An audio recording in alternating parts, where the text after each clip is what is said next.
actively to narrow, working with each one of those as well. So this is an active consideration, knowing that, as the member points out, the deadline is approaching. Lee Ingham. Thank you, Mr. Speaker.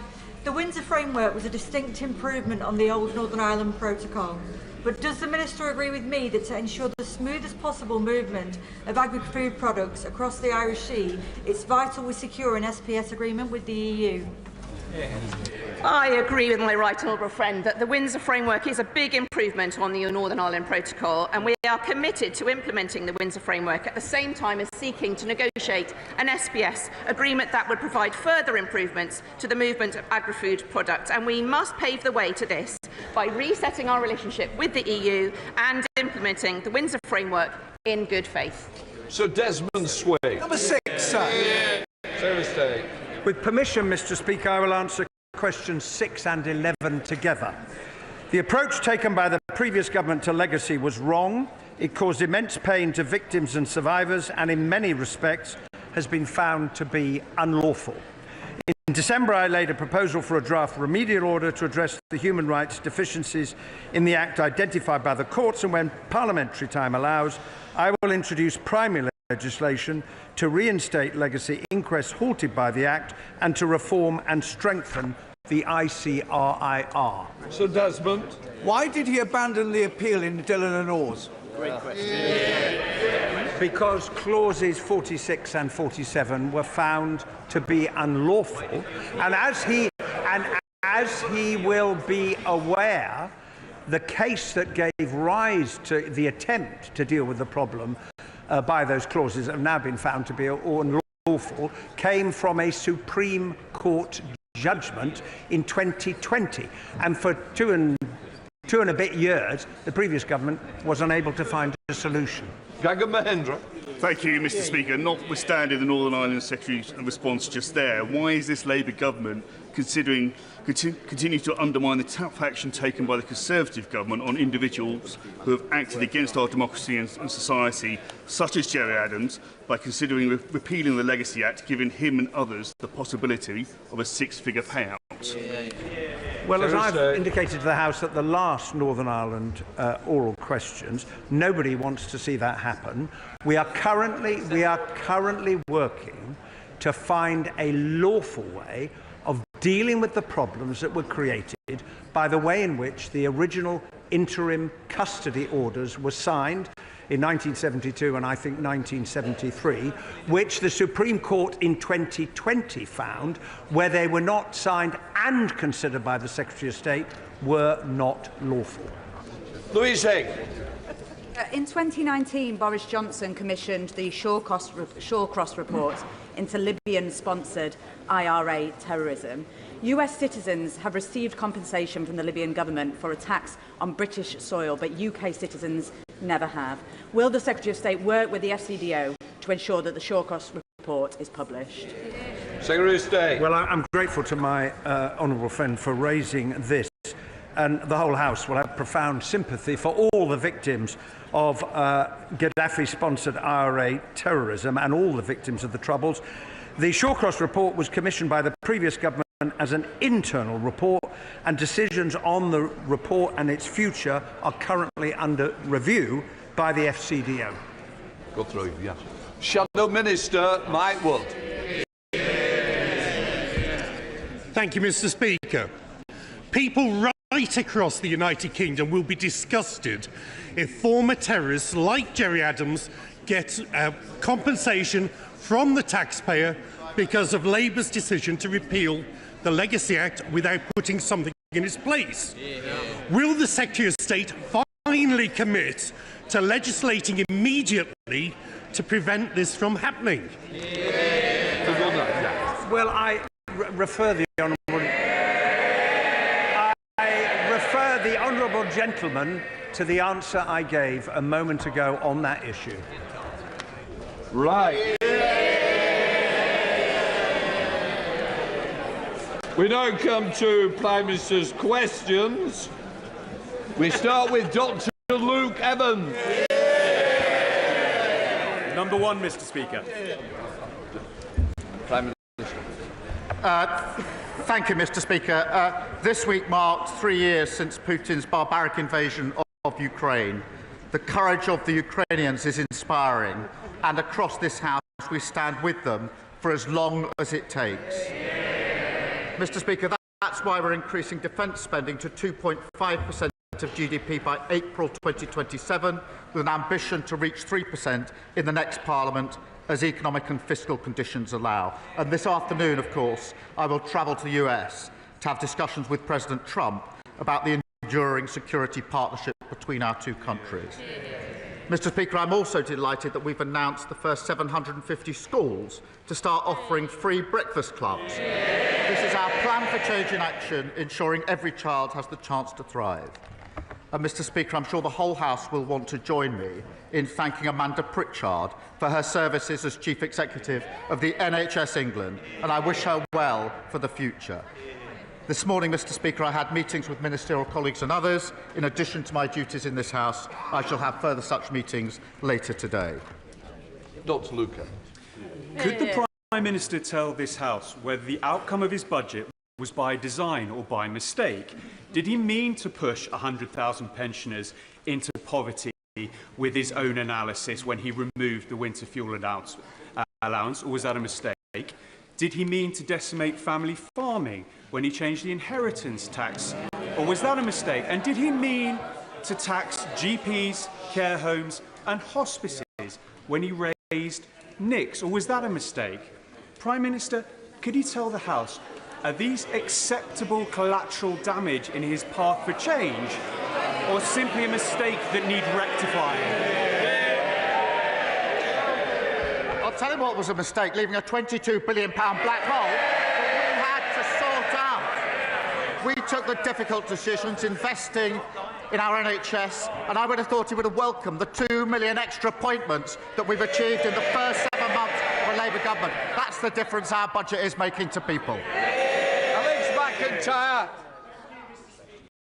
Delighted that Carlton and Grange primary schools in my city of Gloucester will be part of the first 750 schools to get free breakfast clubs. And I am pleased that this government is already delivering on its manifesto promises in less than a year. So will the Prime Minister agree with me that by helping working parents with childcare and delivering the best start to the day for every single child, we are delivering opportunity for the next generation? Well, I agree with my honourable friend. We're pleased that 2 of the early adopter schools will be in his constituency. Mr. Speaker, we're ensuring that all primary school children aged can get access to free breakfast and at least 30 minutes of free childcare. And that means every child ready to learn, and parents, of course, supported with up to £450 a year back in their pockets. That's the change a Labour government makes. We now come to the Leader of the Opposition, Kemi Bennell. Thank you, Mr. Speaker. Mr. Speaker, I wish the Prime Minister every success on his trip to Washington. The visit to see President Trump must serve our national interest. The Prime Minister and I are completely united in our support for Ukraine as a proud and sovereign nation. Yeah. What specific steps will he take to ensure Ukraine is at the negotiating table for any peace settlement? Well, I thank her for her words about the forthcoming trip. And it is right, and I think the whole House will think it's right, that Ukraine must be at the table at negotiations. That answer, and as I said, I wish him every success. We want to support him on this issue. So turning to the details of the plan he set out yesterday. Over the weekend, I suggested to the Prime Minister that he cut the aid budget, and I'm pleased that he accepted my advice. Mr. Speaker, it's the fastest response. It's the fastest response I've ever had from the Prime Minister. However, he announced £13.4 billion in additional defence spending yesterday. This morning, his Defence Secretary said the uplift is only £6 billion, which is the correct figure. Prime Minister. I'm going to have to let the Leader of the Opposition down gently. She didn't feature in my thinking at all. I was so busy over the weekend I didn't even see her proposal. I think she's appointed herself, I think, saviour of the Western civilization. It's a desperate search for relevance. But, Mr. Speaker, Look, if you take the numbers for this financial year and then the numbers for the financial year 27-28, that's £13.4 billion increase. That is the largest sustained increase in defence spending since the Cold War, which will put us in a position to ensure the security and defence of our country and of Europe. Mr. Speaker, that wasn't very clear. How is it that the Defence Secretary says £6 billion and he says £13.4 billion? The IFS said today that the government is playing silly games with numbers. How does he find this difference in numbers? Prime Minister. Mr. Speaker, we went through this 2 weeks ago, going through the same question over and over again. So let me say it. If you take the financial year this year, and then you take the financial year for 2027-28, the difference between the two is £13.4 billion. That's the same answer. If you ask again, I'll give the same answer again.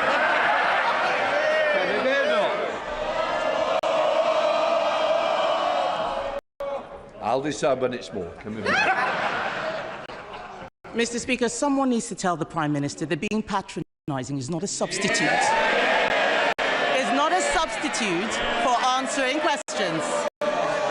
It's not a substitute. He hasn't answered. What he has said is different from what he said yesterday. We are still not clear where the money is coming from. We want to support him. He's also said that we should put British troops on the ground in Ukraine. We haven't seen the detail of any proposals. Would his new spending plans allow him to fund this commitment effectively? But I'll continue down that route because I want a lasting peace in Ukraine and Europe for the safety and security of Ukrainians, of Europeans, and of course for everybody in this country. Mr. Speaker, this is an endeavour that we want to support him in, but we need to know exactly what it is we're supporting. We need clarity and transparency over the money. We also need to know where this money is going.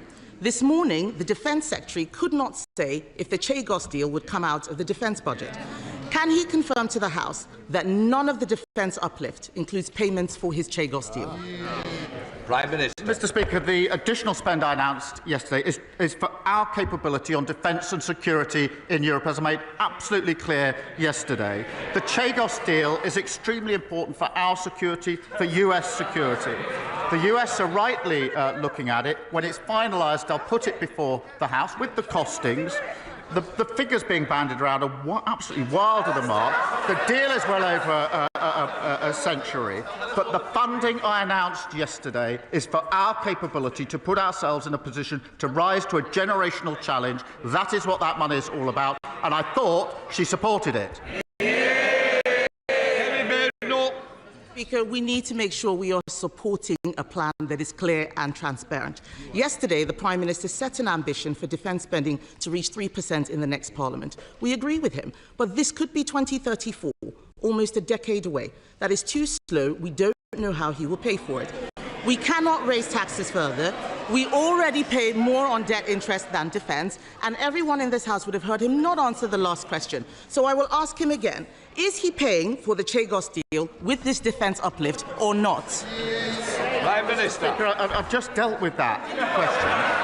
She gave the money announced yesterday is going to our capability to put ourselves in a position to defend the security of our country, Europe and the UK. And she asked about defence spending. She gave what people have described as a rambling speech yesterday when she couldn't say what defence spending should be. We've been absolutely clear. We've set it out, a full, credible, costed plan, and I thought she supported it. Holly Billington. Thank you, Mr. Speaker. The Prime Minister will be aware that in coastal communities like mine in East Thanet, people develop cancer earlier, get treated and diagnosed later, and die younger. Can he give the House an update on the plans for the government to implement the recommendations by the Chief Medical Officer, Chris Whitty, into tackling poor health in our seaside towns? Prime Minister. Well, I thank her for raising this. She's right that cancer patients are waiting too long for diagnosis and for treatment.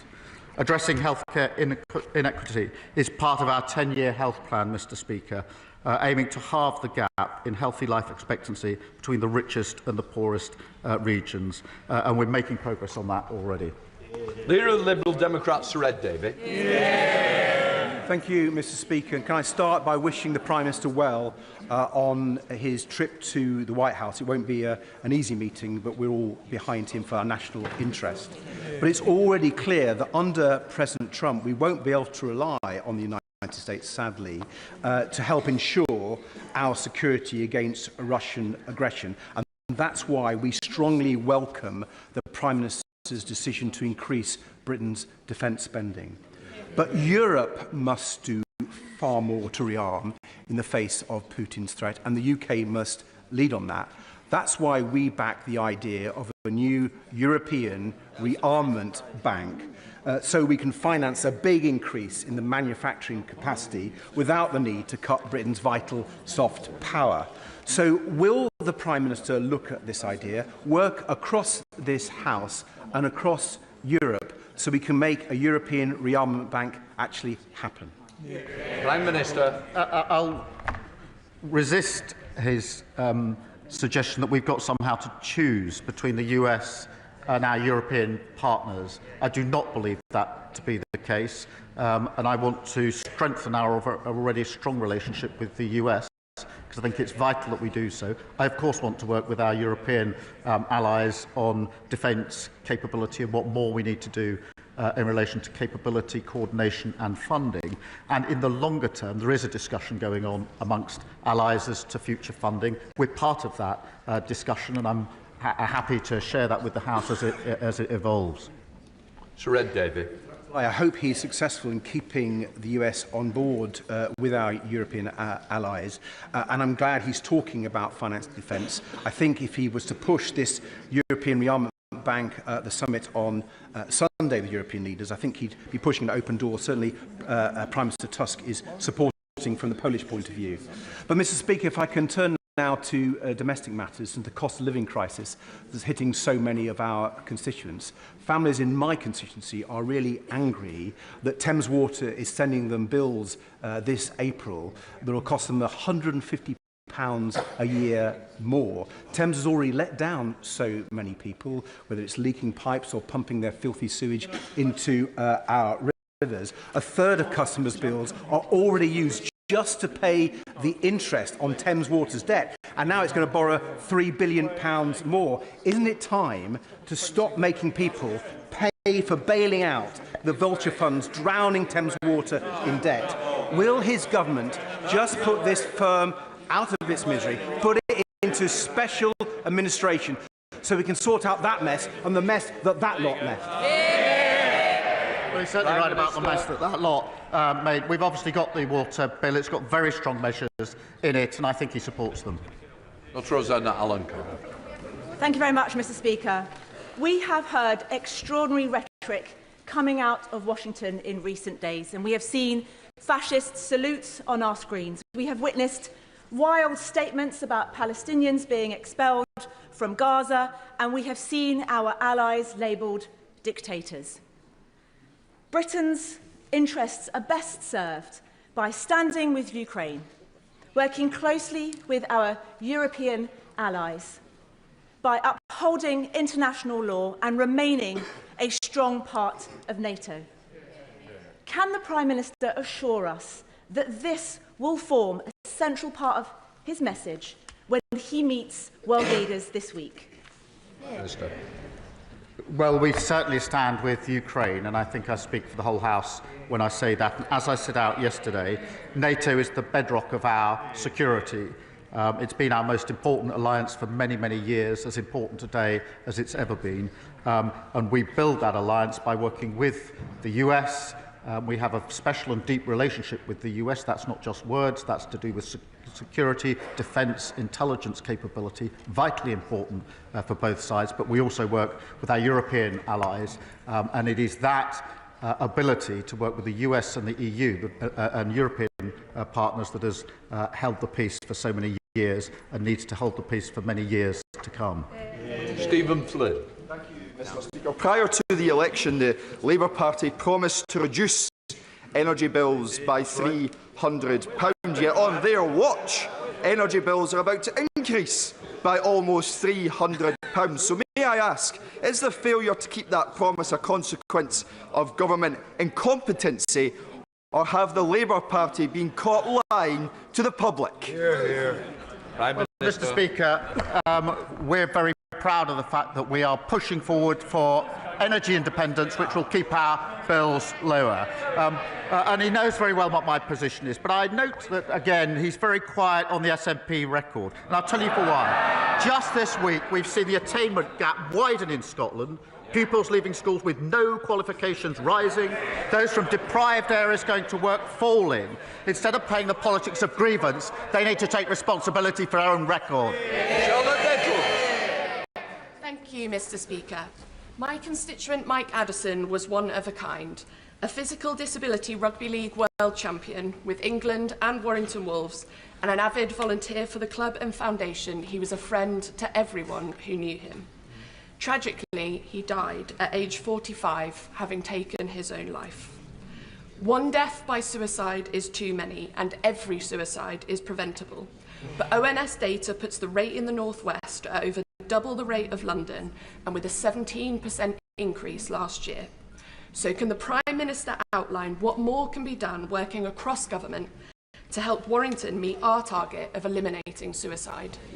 Prime Minister. Well, can I thank her for raising this tragic case? And my thoughts, I'm sure the thoughts of the House, are with the family, friends and teammates of Mike at Warrington Wolves. I mean, she's right, Mr. Speaker, that one death by suicide is one too many, and reducing the number is a vital part of our health mission. We are recruiting an additional 8,500 mental health workers, especially trained to support people at risk of suicide.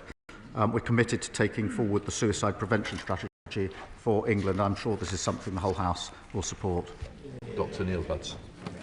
Thank you, Mr. Speaker. I welcome the Prime Minister's statement committing us to increased defence spending and reaffirming the UK's support for Ukraine and their democratically elected leader, President Zelensky. A wartime leader like Winston Churchill, who also had to delay elections because his country faced an existential threat. As the Prime Minister travels to Washington, with this House and the country willing him to succeed, will he invoke the legacy of Churchill in making the case for the UK to be the key in bridging transatlantic relations, to bring us all together for the sake of freedom and democracy across the world? Prime Minister. I thank him for his question. Can I pick up on both elements? Because President Zelensky is a democratically elected leader, and suspending elections was precisely what we did in this country when we were fighting in the Second World War. And secondly, on his point, yes, I do think that the UK has successfully been a bridge between the US and Europe for many, many years. It's vital that we continue in that role, and that's why my message to President Trump is that the relationship between our two countries needs to go from strength to strength. It's all very strong, but also working at the same time with our European allies. Jessica T. Thank you, Mr. Speaker. On Monday night, there was a brutal double stabbing in my constituency. This adds to a long line of horrific knife attacks that have included 3 fatalities over the past 2 years. I know the Prime Minister is aware of the particular challenges we face in Bournemouth, and while crime has been going down, I know there is much more he will want to do. So will he join me in praising the crucial work that organisations like Changes Are Made, who give positive activities like boxing to young people, and will he share what more the government can do to tackle knife crime in communities like mine? Prime Minister. Thank you for raising this really important issue. Yesterday we introduced our crime and policing bill, which is central to our plan for change and halving knife crime. It involves new powers to seize and destroy knives found on private property and a new criminal offence of possessing a bladed article with intent to cause harm. Plus, Mr. Speaker, tougher penalties for selling dangerous weapons to under 18s, stricter rules for online sales under Ronan's law, and we'll continue with that work. Rankin. Thank you, Mr. Speaker. The floods of 2013-14 devastated Datchet, Horton and Wraysbury, and the flooding last January wasn't much better. But shockingly, the River Thames scheme as currently proposed continues to leave my constituents at risk.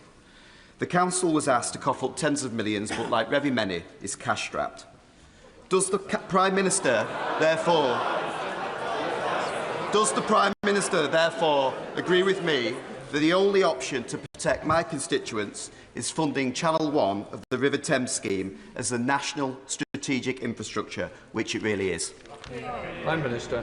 Well, I know the honourable member has raised this issue before, and it's obviously an important issue for his constituents. We inherited flood defences in their worst state on record, Mr Speaker, and that's why we're investing £2.6 billion to protect over 50,000 properties. I understand that the options to reduce flood risk to these communities are being considered as part of the Datchet and Hythe End flood alleviation scheme, and I'll ensure that he has a meeting with the relevant minister to take forward the work. Sally Jameson. Thank you, Mr Speaker. In order for the government's growth agenda to be a success, it must be felt in all areas of the country, including Doncaster and South Yorkshire, where we have green growth transport companies, including hybrid air vehicles and clean power hydrogen, alongside the reopening of Doncaster Sheffield Airport. So will the Prime Minister put on his record support for Mayor Ros Jones, who has led on the airport reopening, and also set out how the growth agenda will override those traditional patterns of investment mainly in the south of England and bring prosperity to South Yorkshire and indeed the north as a whole? Prime Minister. Yes, I will. Doncaster's got a proud industrial heritage, rail, steel and coal, an extraordinary potential for industries of the future, from hydrogen to AI, and we are focused, Mr Speaker, on devolving more power and funding to metro mayors to support regional industry. We will work with the mayors of Doncaster and South Yorkshire to support efforts to reopen Doncaster Sheffield Airport. Graham Lamberter. Thank you, Mr Speaker. I have the privilege to represent the home of Speyside malts, some amongst the finest Scotch whiskies. Last week, the UK Government unveiled damaging plans to grant a different definition of single malt to English producers to that of Scottish single malts. This is entirely inconsistent with the global reputation of the quality of single malts and seeks to tear up a well-established definition of what a single malt is, pulling the rug yet further from underneath the Scotch whisky industry. Given the backlash from the industry to this and the damage this could cause to Scotch whisky exports and jobs, will the Prime Minister's word on whisky be his whisky bond by backing the industry to the hilt and scrapping these plans? Prime Minister. Mr Speaker, we do support Scotch whisky. It's a really important part of our economy, and that's why we allocated £5 million in the budget and why we're working with Brazil, which is worth £25 million for Scotch whisky. It's what we're doing to support industry and sectors in Scotland. And in addition to that, in another sector, at the weekend I was very pleased to be able to announce the £200 million investment in Grangemouth and the future for generations there. Steve Brace.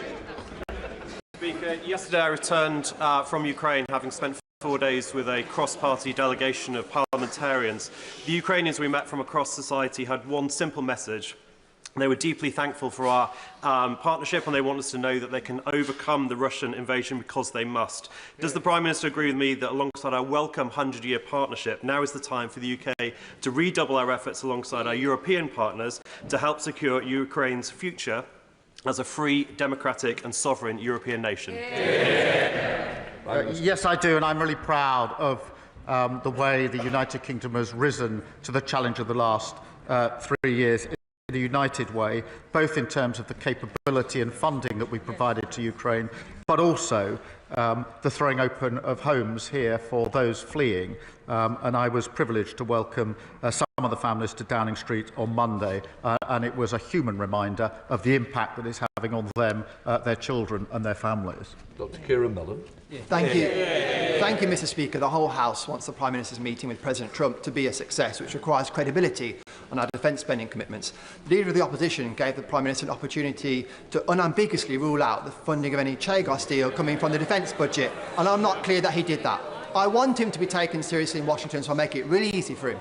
Will he rule out the funding of any Chagos deal coming from the defence budget, yes or no? Yes. Prime Minister. Speaker, as I said, when the deal is when the deal is complete, I will put it before the House with the costings. The money yesterday was allocated to our capability, the single biggest increase, sustained increase in defence spending since the Cold War. Diane Abbott. The whole country stands behind the people of Ukraine. But there is also a view that taking money from aid and development to spend on armaments and tanks makes people less safe, not more safe, because the desperation and the poverty that so often leads to warfare is what aid and development money is supposed to counter. Mr. Speaker, as I said yesterday, the overseas development is important. I'm proud of what we've done. It wasn't a decision I took lightly or I wanted to take, but it is important at this moment that we put the defence spending, the defence and security of our country and Europe uppermost.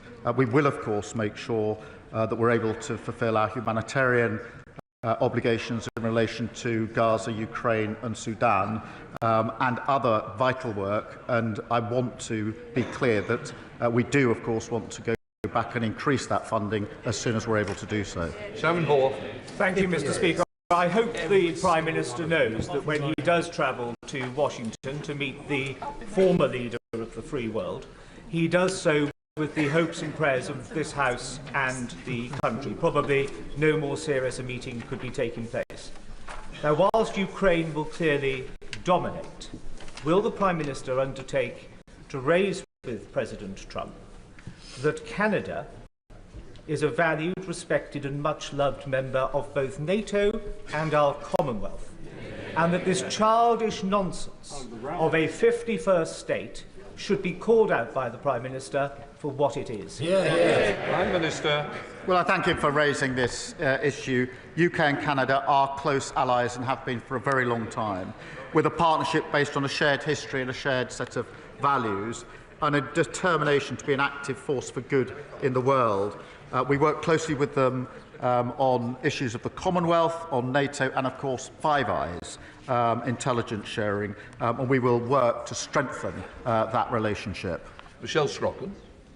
Thank you, Mr. Speaker. Barrow and Furness has always been ahead of the times in terms of high-skilled engineering. In light of the Prime Minister's historic commitment to rise defence spending, the biggest increase since the end of the Cold War, I invite him to visit and see the many SMEs who can support this vital supply chain. Does he agree that investing in these businesses will not only deliver our nuclear deterrent, but improve security and the economy for us all? Well, I thank her for raising this question and will obviously consider her invitation. Defence spending, Mr. Speaker, already supports more than 430,000 jobs across the United Kingdom, and I'd like to recognise the contribution made by the workers in Barrow and Furness. Wendy Morton. Mr. Speaker, in my constituency, the planning inspector chose to use the term grey belt to pass a battery energy storage system application before the order was laid in this House to change the NPPF and without recognising the moratorium for local authorities to manage their local plans. This decision failed to recognise the green belt that protects us against urban sprawl, and it failed to recognise the proximity to a school, a church and a graveyard. So can the Prime Minister define what grey belt actually is, or is it simply a grey area to allow for inappropriate development? Prime Minister. Well, Mr. Speaker, I'm not across the details of the individual case that she raises, as she will understand, but I am in favour of making sure that we can have the infrastructure and the houses that we need to grow our economy. And one of the problems we had in the last 14 years was an assertion or rhetoric that we wanted homes and infrastructure, but when the decision all that came up, the answer was always no. The answer cannot always be no. John McDonnell. Can I thank the Prime Minister and the Foreign Secretary for their efforts to secure the release of Allah Abdel Fattah, the human rights campaigner, the British human rights campaigner, who's been imprisoned in Egypt now for over 10 years. The Prime Minister will know, because he's met the family, that His mother is on the 150th day of her hunger strike, and her health is failing rapidly. Could I ask the Prime Minister to pick up the phone to President Sisi and seek the release of Allah to save his life, also that of his mother's? Prime Minister.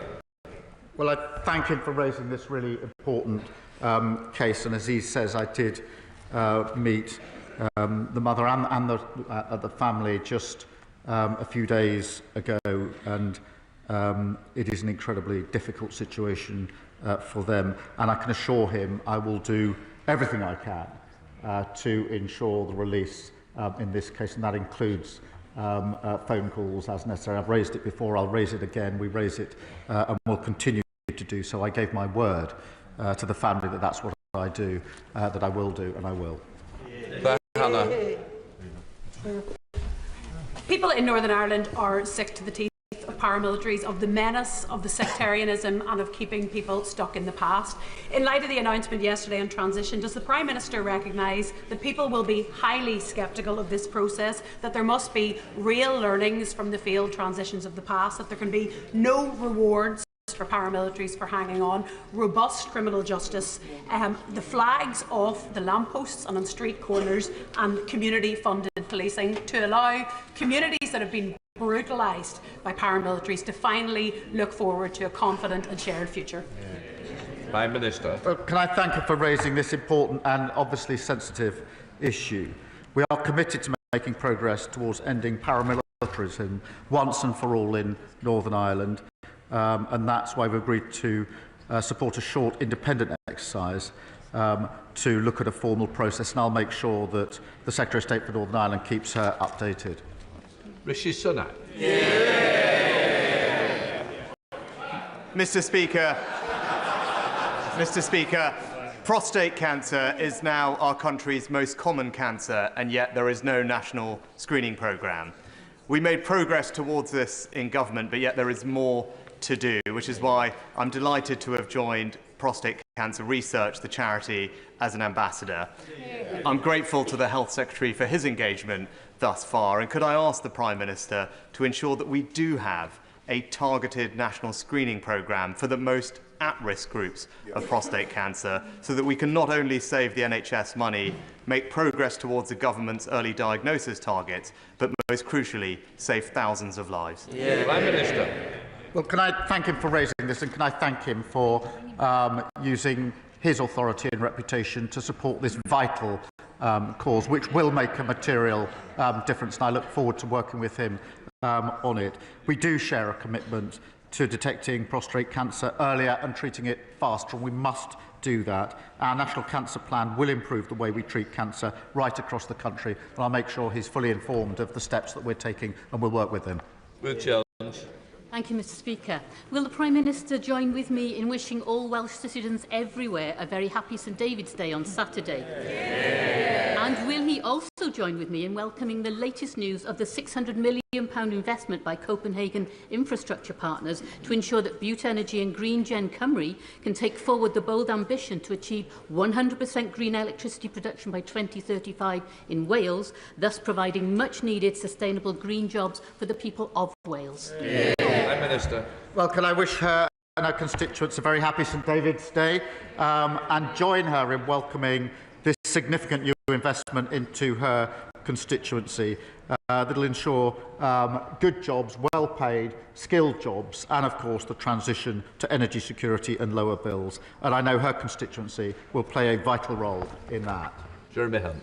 Mr. Speaker, does the Prime Minister agree that our biggest single foreign policy priority is the preservation of NATO with America at its heart? And if so, following his welcome announcement yesterday, is the next step to talk to our European allies and for all of us to agree to spend 3% of GDP on defence within a specified timescale, so that we can look the President in the eye and say that Europe is finally pulling its weight on defence? Prime Minister. Well, I agree with him entirely in terms of the priority in terms of NATO. Putin thought he could weaken NATO. He's only made it stronger and larger.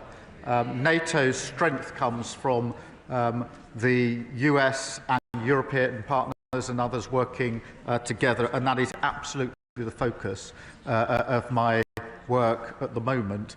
It is right, as he says, that European countries, including the United Kingdom, do need to do more on capability, on coordination, and on defence spend. That must be not seen as a project separate to NATO, but part of an essential project that ensures that NATO is there for decades and decades to come, preserving the peace, just as it has been for 75 years. Final question, Newman Steinbeck. Mr Speaker, the Grangemouth refinery closure has loomed over central Scotland since Petronas's announcement in November 2023. 2 weeks ago, Scottish Labour colleagues and I met with the National Wealth Fund to make the case for investment in Grangemouth. I strongly welcome the exceptional commitment this Labour government has shown by committing £200 million from the National Wealth Fund.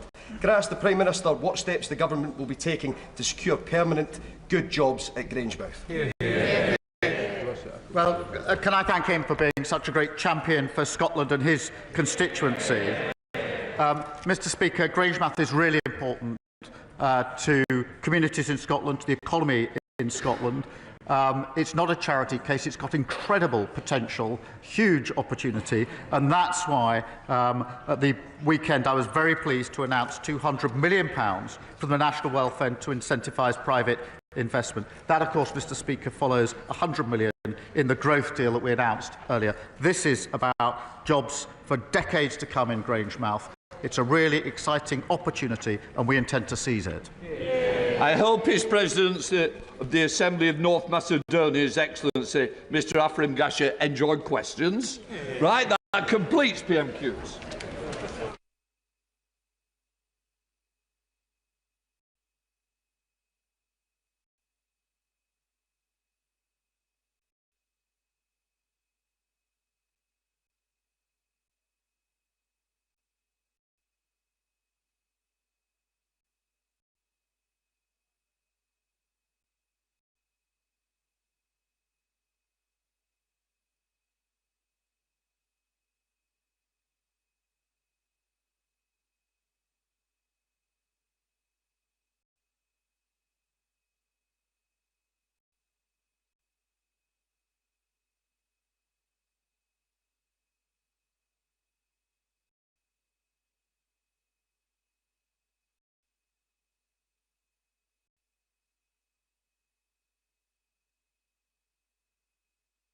Right, let us come to the 10-minute rule motion. Statement. What is it? Right, let's come to the statement on housing, communities and local government. Secretary of State. Thank you, Mr Speaker. This government accepts that the final report of the Grenfell Tower inquiry must be the catalyst for long-lasting systemic change. All members of the House, past and present, will have shared my anger over its shocking findings. The inquiry chair, Sir Martin Morbick, and his dedicated team uncovered damning evidence of political, corporate and individual failings going back decades. These led to the loss of 72 innocent lives.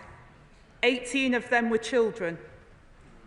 On that terrible night in June 2017.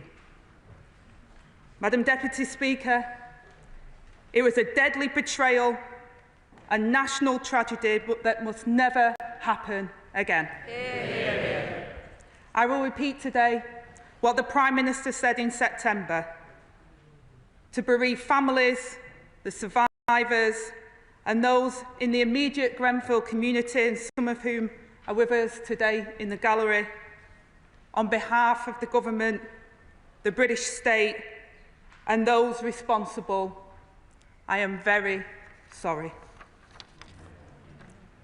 The inquiry report made 58 recommendations, of which 37 were directed at the government.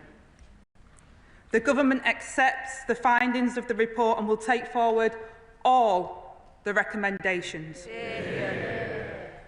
Our response, published today, addresses each in turn and goes further. to set out our wider reforms of social housing and on the construction sector. As we make these vital changes, we will publish quarterly reports on the progress and update Parliament annually. The Government is open to scrutiny and will remain accountable for its actions. We will prioritise residents and protect their interests, and make sure that industry builds safe homes, and provide clearer accountability and enforcement. To have anyone, anywhere, living in an unsafe home is one person too many. That will be our guiding principle, and must be that of anyone who wants to build or care for our homes. That will be an important part of the legacy of Grenfell. Madam Deputy Speaker, for nearly 8 years, despite their pain, the bereaved, survivors and members of the community have campaigned with determination, not wanting anyone to suffer as they have. And it is fair to say that the building system that we have today is not the same as the one that was justly criticised in the report, the one we had leading up to the tragic events of 2017. But it is also clear that there is still much more to do. So I can announce that we will create a single construction regulator and a chief construction advisor, and will set out our detailed plans later this year. And I am accepting the recommendations to professionalise fire engineers and assessors, to licence principal contractors and to review the role of building control. Where standards are clear and industry has clarity and certainty on how individuals and firms must behave.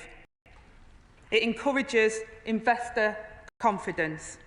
And this will improve the safety of residents, support the construction industry and our mission to deliver economic growth.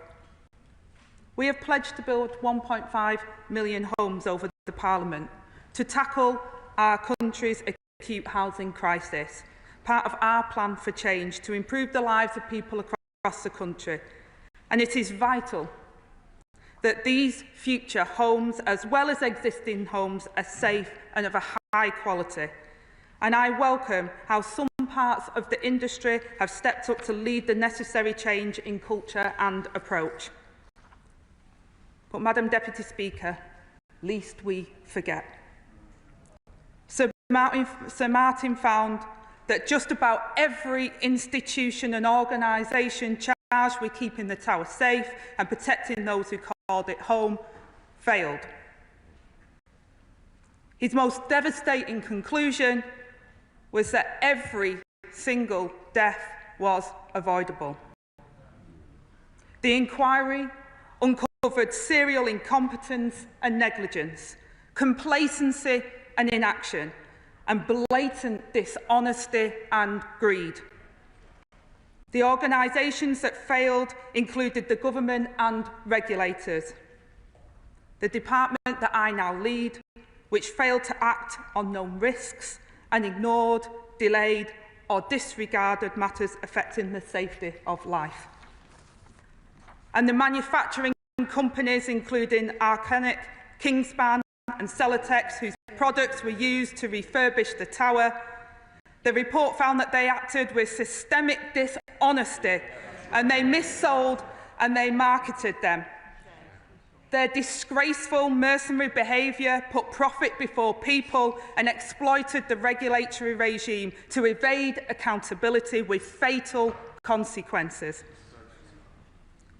And to my disgust and their shame, some have shown little remorse and have refused to even help fix the building safety crisis that they did so much to create. Companies must be held to account for their role in Grenfell. The Parliamentary Secretary to the Cabinet Office is announcing today that she will use new powers under the Procurement Act to investigate Arconic, Kingspan, Saint-Aubin as owners of Celotex at the time and other organisations. and I expect swift, decisive action and will ensure progress is reported. But we must do more to make sure that the right rules are in place. To this day, critical gaps persist in how construction products are regulated. Only with rigorous reform will we transform the culture that allowed the tragedy to happen. Madam Deputy Speaker, to achieve this, we are also publishing today a Construction Products Reform Green Paper. It will help us to cut out the rot in the sector and allow competence to take root. Safety will come first, and a culture of responsibility will prevail. We will celebrate those that lead the way, and those that fall short will suffer the consequences. In the future, road companies will be held to account. Our Green Paper sets out our ideas for how prison time for executives who break the rules and unlimited fines where safety is put at risk. We will do whatever it takes. Across the sector, we know that there is appetite for change. That change is overdue, and we will lead it. I've paid tribute to the enduring resilience and resolve of the bereaved families and the survivors and members of the immediate community. Their campaigning has seen new legislation passed, which members of this government also supported, that has made our public realm more secure. Everyone is safer thanks to the Building Safety Act, which set new standards for construction of residential buildings in England. It introduced the Building Safety Regulator and provisions for high-risk buildings. All people living in flats now know that the entrance doors, external walls and structure of their homes are in scope of fire risk assessments, thanks to the Fire Safety Act. There are new duties for owners and managers of buildings and blocks of flats. The Social Housing Act ensures that landlords are held to account. I have challenged the Royal Borough of Kensington and Chelsea to demonstrate how they have changed by becoming an exemplar landlord and local authority. And I'll be keeping a close eye on their progress. And we will listen to their tenants to assess whether they have succeeded. We are pushing ahead with the remediation acceleration plan to fix all buildings around the country still with dangerous cladding, and where building owners fall short, we will act. We are introducing regulations to improve the fire safety and evacuation of disabled and vulnerable residents in high-rise and higher-risk residential buildings. And as of the 1st of April, ministerial responsibilities for fire functions will move from the Home Office to my department, in line with the inquiry's recommendation that we bring responsibility for fire safety into a single government department. Madam Deputy Speaker, people and their safety are front and centre of our inquiry response. But there remains a stark and terrible reality. The bereaved and the survivors and members of the Grenfell community are still waiting for the justice they need and deserve. And justice must be done. Madam Deputy Speaker, the ongoing Metropolitan Police investigation is amongst the biggest it has ever undertaken, and the Met has the government's full support. In September, the Prime Minister rightly said that this tragedy posed questions about what social justice means in Britain today, whether the voices of working class people, those with disabilities, those of colour are ignored and dismissed. I am here to say that we will not be that country. We will be a country where decent housing, where security, where safety, where peace of mind are shared by all and not just the privilege of a few. The lessons of this inquiry should not have taken a tragedy to unearth. We will honour the memory of those who lost their lives by bringing about meaningful change in their name, change that will make life better for everyone. We are under no illusions about the scale of the task at hand. The responsibility to deliver lasting change is the privilege of leadership. This will not be done by government alone. but we will put our voice and our power in the service and the cause that the Grenfell community has continued to fight for nearly 8 long years. We will together bring about the transformational change that people of this country deserve.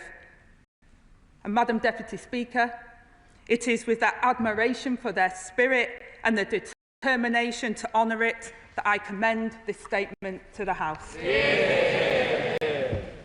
I call the Shadow Minister, Kevin Hollerate. Thank you, Madam Deputy Speaker. And can I thank the Deputy Prime Minister for advance sight of her statements and the Government's response to the Phase 2 report. Can I begin by echoing the sentiments of the Deputy Prime Minister shared across this House? The tragedy of Grenfell, which claimed 72 innocent lives, 54 adults and 18 children, will always remain a scar on our national conscience. Can I thank Sir Martin Morbick and his team for their work? And can I join with the Deputy Prime Minister in offering my deepest apologies to the bereaved, the survivors and the Grenfell community for the failures that led to that horrific night in June 2017, a night where we all remember where we were. Can I also thank them for their constant and constructive campaigning? The inquiry's findings, decades of systemic failure, dishonesty and negligence, are a damning indictment of successive governments, regulators and industry. The Government's response, with its acceptance of all 58 recommendations, is a step forward, and I welcome the commitment to action. The creation of a single construction regulator, the appointment of a chief construction advisor, and the consolidation of fire safety functions under one department are long overdue reforms. So too is the focus on professionalising fire engineers and reforming the construction product sector, a sector the inquiry exposed as riddled with systemic dishonesty from firms like Arconic, Kingspan and Celotex. The Green Paper on construction products reform is a promising start, but it must deliver real accountability. Unlimited fines and prison sentences for rogue executives and, where appropriate, government officials cannot remain mere rhetoric. However, Madam Deputy Speaker, ambition must be matched by urgency and scrutiny. Nearly 8 years have passed since Grenfell, yet thousands still live in buildings with unsafe cladding and other fire safety defects. So can I ask the Deputy Prime Minister, although I welcome the fact she's accepted the majority of these recommendations, can I ask her why she has not accepted the inquiry's recommendation for the single regulator to oversee testing and certification of construction products, leaving this instead with conformity assessment bodies? Can I remind her that the Building Research Establishment, itself a conformity assessment body, was strongly criticised for having its own conflicts of interest? The Remediation Acceleration Plan is welcome, but its targets, assessing all buildings by July 2025 and completing works by 2027, rely heavily on developers stepping up voluntarily. What actions will she take if they do not comply? Will she work to deliver solutions for non-qualifying leaseholders and those at risk as a consequence of other fire safety defects? This House needs concrete assurances that no resident will be left behind. I question the phased approach to implementation, stretching beyond 2028. Justice delayed is justice denied, and the Grenfell community has waited long enough for change. Why must they potentially wait another parliamentary term for full delivery? What discussions has the Leader of House had with parliamentary colleagues on the establishment of Public Inquiry's Joint Committee to monitor the implementation of Public Inquiry recommendations? What is the timetable for new publicly available record on all inquiry recommendations since 2024? On social housing, the extension of AWAB's law and new standards are positive, but the Government must go further to address the inquiry's wider lessons. Residents' voices were ignored. Tenant empowerment must be more than a panel or a campaign. It needs legal teeth to ensure landlords act on concerns swiftly. Finally, Madam Deputy Speaker, justice demands accountability. The Metropolitan Police investigation has our full support, but the pace must quicken. Those who profited from cutting corners or who were criminally negligent must face consequences, not just fines, but criminal charges where evidence allows. Grenfell must be a watershed, a legacy of safety, transparency and respect for every resident. Can I make clear our commitment to work with her and her government on a cross-party basis to meet that promise? Thank you, Madam Deputy Speaker. Can I thank the Shadow Secretary of State for his comments and the way in which he made them, and I hope genuinely that we can work together to continue this piece of work. I recognised in my opening statement the work of the previous government with the Building Safety Act and other measures, and we will continue to work in that vein. I hope the Honourable Member recognises some of the work we're already doing. We've brought forward a significant amount of legislation around social tenancy, around empowering tenants in the Renters' Rights Bill, around leasehold, how we can protect leaseholders, and our remediation acceleration plan. The Government will deliver these legislative changes as soon as parliamentary time allows, and the legislation commitments are detailed in the plan, and that will include creating certainty for buildings that need remediating and who is responsible for remediating them, make obligations for assessing and completing regulation remediation clearer with severe consequences for non-compliance, and give residents greater control in situations of acute harm where landlords have neglected their responsibilities. The Shadow Secretary of State asked me about single construction regulator. We did accept that in principle, but the single regulator will deliver the functions recommended by the inquiry with 2 exceptions to avoid conflicts of interest by both setting the rules for construction products and policing its own compliance. But we will consult on the design of the regulator in the autumn. I call the Chair of the Select Committee, Florence Shalami. Thank you, Madam Deputy Speaker. I want to start by recognising that today is yet another long, exhausting day for the loved ones of the victims of Grenfell, who are still having to fight for justice nearly 8 years on. I welcome the Secretary of State's response, and I look forward to the Select Committee scrutinising the proposals for the single construction regulator and the Green Paper. But if we're honest, Madam Deputy Speaker, what the Secretary of State has outlined won't tackle the root cause of the systematic ignorance of concerns of tenants, that toxic stigma which is at the heart of our social housing sector. Can the Secretary of State outline what steps she's taken to make sure that tenants have a voice in the social housing sector and the respect when they raise concerns for their families? Madam Deputy Speaker, we must never forget that 41% of the victims of Grenfell were disabled, a figure which underlines the collective failure of the system to protect those in need.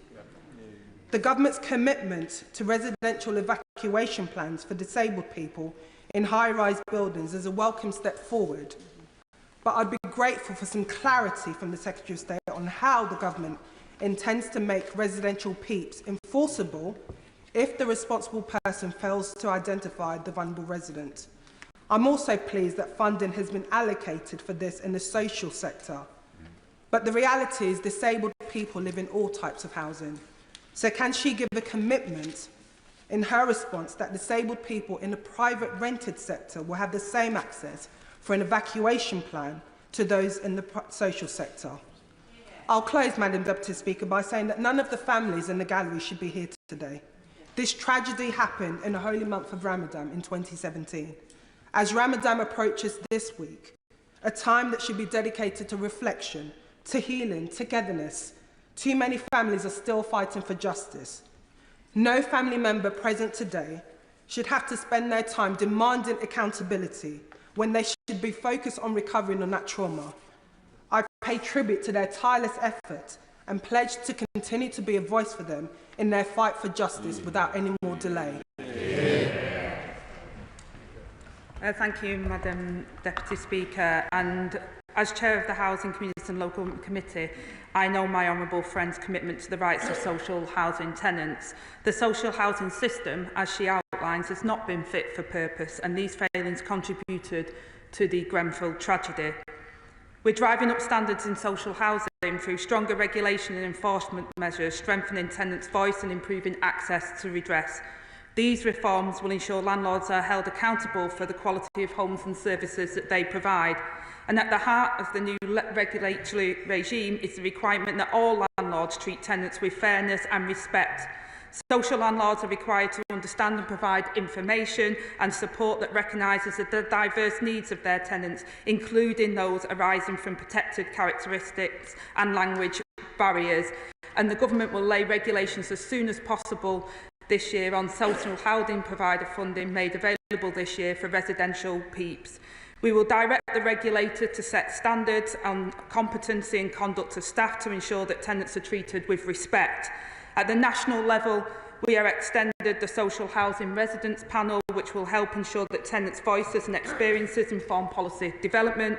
We will keep a new regulatory system under review. We will evaluate its effectiveness by 2028 to ensure it's delivering the improvements we needed. And also, we will set out further measures to strengthen residents' voices in the long-term housing strategy later this year. I call the Liberal Democrat spokesperson, Gideon Amos. Thank you, Madam Deputy Speaker. Liberal Democrats stand firmly with the many bereaved and their family members, as well as the immediate community, friends, neighbours, as they mourn the 72, including children who tragically lost their lives in 2017. Any steps regarding the changes to the building will be a deeply personal matter for that community, Madam Deputy Speaker. And any decisions regarding the future of the building, I know the Secretary of State will approach with due respect for the local community, survivors and victims. We welcome, therefore, the Government's decision to work with the Grenfell Memorial Commission to design a memorial and urge the Government to approach the discussions, as I'm sure she will, the Secretary of State will, with respect and sympathy to those who suffered. Liberal Democrats are also concerned that as we approach 8 years on from Grenfell, there are still thousands of people in the UK living in buildings with dangerous cladding. The Grenfell inquiry provided a detailed look at the facts leading up to the night of the 14th of June 2017, including underlying causes of the fire, where mistakes were made, the condition of the tower, the response to the public and emergency services. And with regard to the recommendations to the architectural profession, I refer the House to my register of interests as a member of the Royal Institute. There are lessons, though, to be learned for every authority in the land. And we recognise the previous government provided funding to start this process, which is now slowly being allocated to deal with cladding, but now it's time to accelerate that vital work to make all buildings safe. We're concerned that too many developers and building owners are passing the costs of remediation work onto tenants and leaseholders, which puts many at serious financial risk. Liberal Democrats endorse all 57 recommendations of the Grenfell Phase 2 report from Sir Martin Morbick, which includes pointing to creating a legally enforceable order to remediate premises so they are safe on pain of criminal sanction. But we need to take further steps to guard against commercial interests overriding safety, as they did both in the testing of materials and in the enforcement of building regulations. And we would like to see more done to ensure that commerciality will not shockingly and disgracefully once again override interests of safety. It is time to invest in our housing stock so that the cladding is dealt with. It is time for justice for the victims and all those living in unsafe housing. Lib Dems stand ready to work across party to do so. Can I thank the honourable member for his commitment and his support in taking forward the recommendations that came from the inquiry, and also can I also thank him for his comments in regards to ensuring that we take decisions about the future of Grenfell in the most sensitive of ways, and I absolutely agree with the honourable gentleman, and I'm committed to taking the next steps respectfully and carefully with the community. I'm also continue to support the independent Grenfell Tower Memorial Commission as the community choose a design team to work with them on designing a memorial. Can I also agree with him that the priority is that we have to work at pace as quick as we possibly can, Madam Deputy Speaker, because this work is urgent and we're working as quickly as possible. Some of the inquiry recommendations are wide-reaching and some will require further work, including public consultation before they can be delivered. But where we can work quickly, like the machinery of government change, moving fire to my department as an example, we're committed to do that as well. Hopefully the honourable gentleman has heard my words on the acceleration of remediation, our action plan there, and also I agree entirely with his comments, and hopefully that was respected in my response earlier around commerciality not taking precedent or having any control over safety. Safety must come first, and this government is committed to that. Joe Powell. Thank you, Madam Deputy Speaker, and I thank the Deputy Prime Minister for her statement today and the Prime Minister for his statement on September 4th that made clear that the lessons from Grenfell are central to this government's mission. Today is another painful step towards truth, justice and change for the bereaved families of the 72 people who lost their lives at Grenfell, the survivors and the community in my constituency of Kensington and Bayswater, many of which who have joined us here today, and I pay tribute again to their strength and resilience. The fight for justice, now nearly 8 years long, will continue after today and every day until we have criminal prosecutions and true accountability for those responsible, including those companies referenced in the inquiry report. I know the government has looked seriously at the inquiry recommendations, and I welcome the commitment to meaningful change across all of them. But it does remain the case that recommendations from public inquiries too often fail to be implemented. Yes. Indeed, if the lessons from previous fires had been learned, including Lakanal House in 2009, then lives would have been saved. This was avoidable. So can the Deputy Prime Minister assure me that the government will consider a strong mechanism of oversight to ensure accountability for implementing what has been set out today, so it lasts beyond any one government and leads to real change? And will she also provide further detail on how she plans to ensure accountability for the Royal Borough of Kensington and Chelsea, given their culpability before, during and after the fire, and the desperately needed change in their culture and the improvement in the quality of services today in our community? Can I thank my honourable friend and pay tribute to the way in which he has constructively challenged and worked with us on behalf of his constituents. I know this report has been great personal significance for his constituents, and I pay tribute to his dedicated work as an advocate in calling for truth, justice and change for the Grenfell community. And I agree that robust oversight of government's implementation of the response is essential for this, and all public inquiries. The system needs to be improved, and we are taking forward inquiries recommendations on oversight. We will create a publicly accessible record on Gov.uk of recommendations made by public inquiries since 2024, and we will consider making this a legal requirement as part of a wider review of the inquiries framework. For the Grenfell inquiry recommendations, my department will publish quarterly progress updates on gov.uk until they have all been delivered, and we will report annually to Parliament to enable members to scrutinise our progress and hold us to account. In terms of my honourable friend's comments in regard to the Council failed in some of its most fundamental duties, Madam Deputy Speaker, to keep residents safe, to listen to their concerns and respond effectively when disaster struck. They were right to apologise, but it's clear more must be done.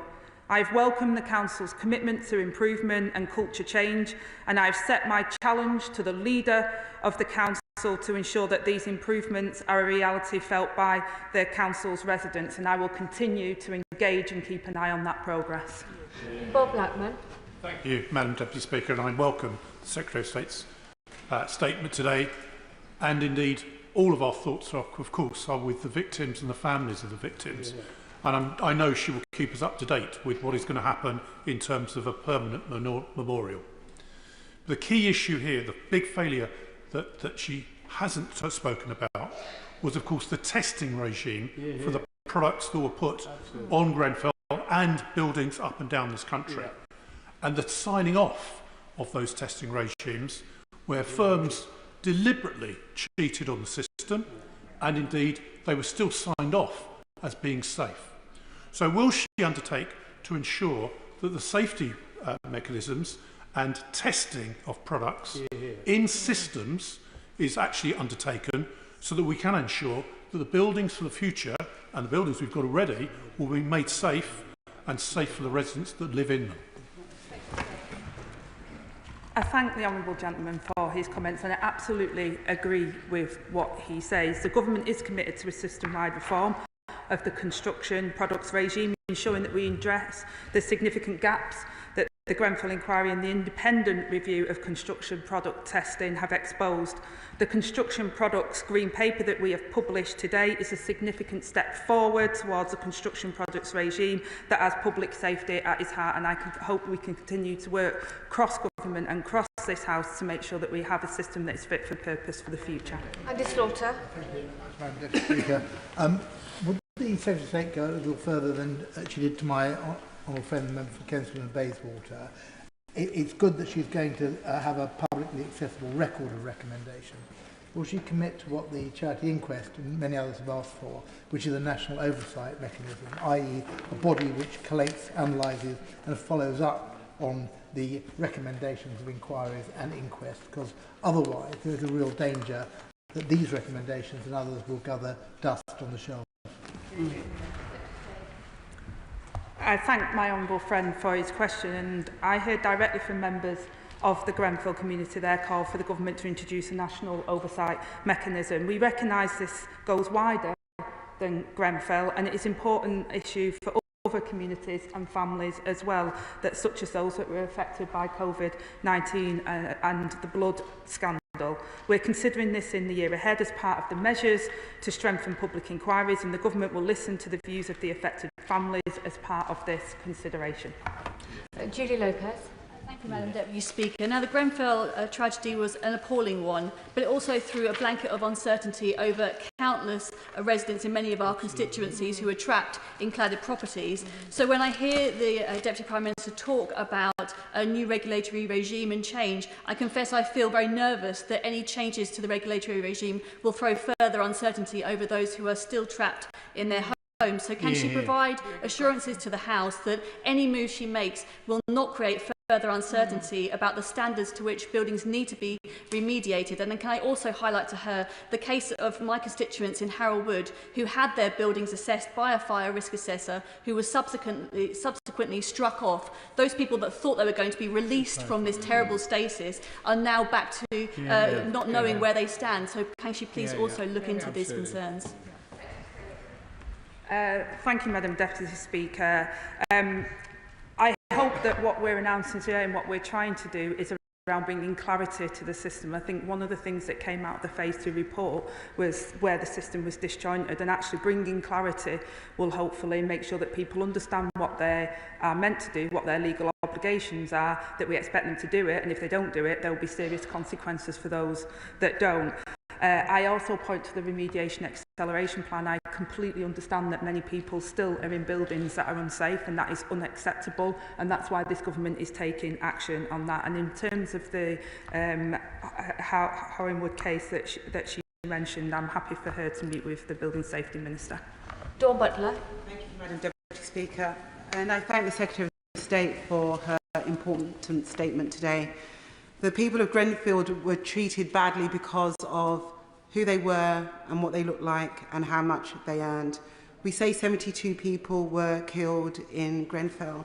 The police are holding ashes to which they have no name, and nobody should have to go through this. The family should never have to go through this. This should never happen again.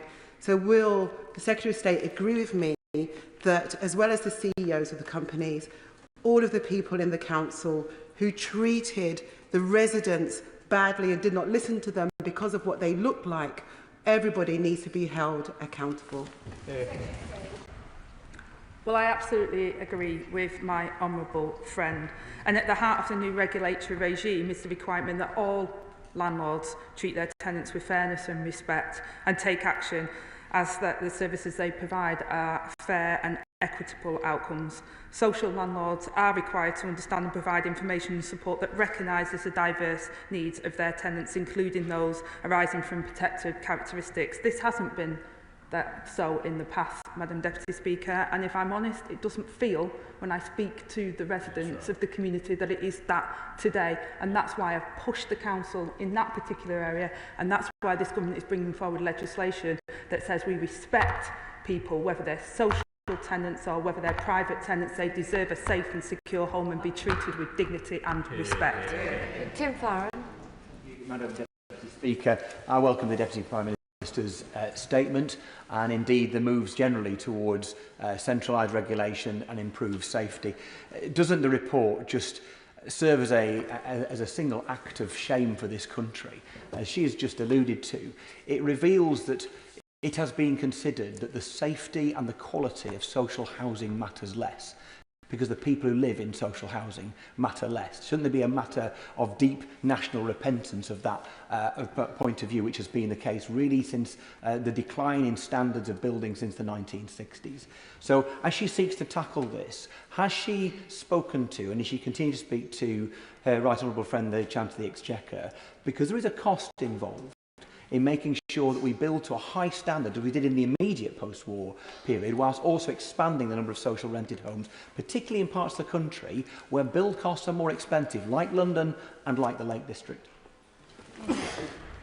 Well, I thank the honourable gentleman for the way in which he articulates something that I am still dismayed to this day, that archaic attitudes toward people in social tenancy is considered in that way. I was a social tenant for a very long time and grew up in a council house, and the way in which these people were treated, especially after this report. I ask anyone who works in social housing, Madam Deputy Speaker, to read the report, at least read the executive findings if they don't want to go through the chapters that I went through. The horrifying way that people were treated that Sir Martin outlines in his report. And that is a shame for our country, and we must do better, and hopefully the legislation we're bringing forward will bring about a cultural change. And I absolutely agree with him that social housing should be of high quality and safe. It should be affordable, it should be warm, and that's why this government will continue to do that. Safety will not be compromised in building 1.5 million homes, and nor will the 1.5 million homes compromise us on bringing homes that are currently not at standard up to standard, because we've all seen the reports, Madam Deputy Speaker, we've all seen on the television the programmes where people are still living in damp and mouldy properties. That has to end. Ben Coleman. Speaker, I also very much welcome the statement by the Deputy Prime Minister. The people who lived in Grenfell Tower and the people in my constituency in Chelsea and Fulham who stands shoulder to shoulder with them. The people have suffered hugely and the pain is still felt throughout the whole community. And I'm delighted to hear my honourable friend, the member for Kensington Bayswater, highlighting again the culpability of the local council and of the contractors, and there is much for the council to do, I know from my own experience, to improve the way that it respects and deals with people living in social housing. I'd also like, if I may, to pick up on the point made very powerfully by my honourable friend from Vauxhall and Camberwell about disabled people, 15 of whom died in the Grenfell Tower because they had no personal emergency evacuation plan. And I welcome, as my honourable friend did, I welcome the Deputy Prime Minister's commitment to introduce regulation to improve the fire safety and evacuation of disabled and vulnerable people. But may I ask her, when will we see the details? Will this apply to all disabled residents wherever they live? What legal weight are these regulations going to have so that we can be absolutely sure that all is being done to ensure that we do not get a situation where disabled people do not have the evacuation plans they need to escape in the event of a terrible fire such as Grenfell? I thank my honourable friend for those comments, and he's absolutely absolutely right. And since taking office, we have ensured that all of the outstanding Phase 1 recommendations were fully considered and responded to.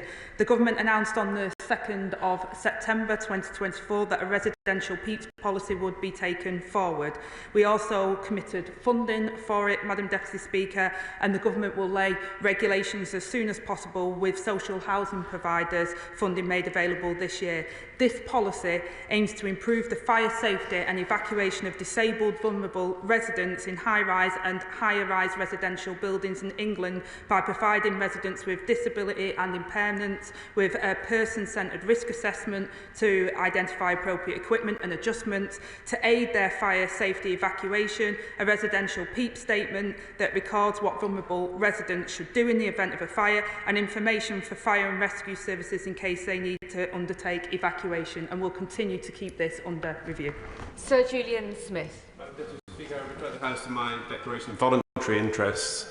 Can I commend the Deputy Prime Minister for the sensitivity that she is and the way she's approaching this, both with families and in the House today. As she knows, mediation efforts being led by Lord Neuberger and others with residents of Grenfell. I genuinely believe mediation in this situation is of massive value. I realise much of this is in the legal sphere, but would she commit in any way she can and the government can to supporting these mediation efforts? I thank the honourable gentleman for his question. I think it's absolutely right that we look at all options, and I'm happy for him to take that up with our Safety Minister as well. But we want to continue to support the community. The community have been through so much. I visited that site, Madam Deputy Speaker. I saw the head teachers of the school where children who were not even born when the tragedy happened are still having the effects of the trauma today. So we're committed to supporting the community, the bereaved and the survivors as long as it takes. Ruth Cadbury. Thank you, Madam Deputy Speaker, and I also thank the Deputy Prime Minister for her response to the report on Grenfell and the tragedy. Madam Deputy Speaker, flats in a large leasehold block in my constituency were given a B2 EWS1 certificate by Adam Kisiak of Trifire Limited. He and Trifire have now been investigated for potential malpractice by the Institute of Fire Engineers. One of my constituents, a leaseholder in the block, told me that they don't know if their certificates are valid. They don't know whether they'll be able to be remediated through the Building Safety Fund, and they don't even know whether their block actually does still have a safety issue, quite apart from the fact that those needing to move can't sell because mortgage lenders won't lend. So, Madam Deputy Speaker, how and when can leaseholders like my constituents get the assurance they need and that there will be no more fire inspectors being allowed to get away with what Adam Kisiak did? Well, I thank my honourable friend for that very important question, and I'm sorry for the situation that her constituents found themselves in. I understand the relevant professional body is investigating the case that is mentioned, and it would be wrong of me to comment on the specifics, but we are working to encourage mortgage lenders to act proportionately to support leaseholders and buyers in buildings with EWS1s that mortgage lenders are not accepting, and where buildings in a remediation scheme or the leaseholder is protected by the Building Safety Act, we expect the 10 lenders who have signed the industry cladding statement to honour it and not require the EWS1. And if the member wants to speak to the Safety Minister on this particular case going forward, I'm sure he'd be happy to speak to her. Daisy Cooper. Thank you, Madam Deputy Speaker. I'd like to welcome the Deputy Prime Minister's statement today, and particularly welcome the Government's acceptance of the recommendation to professionalise and regulate fire engineers and assessors, not least because at the committee stage of the Fire Safety Bill, I tabled new Clause 2, which would have created a public register of fire risk assessors, and it would have done so 5 years ago.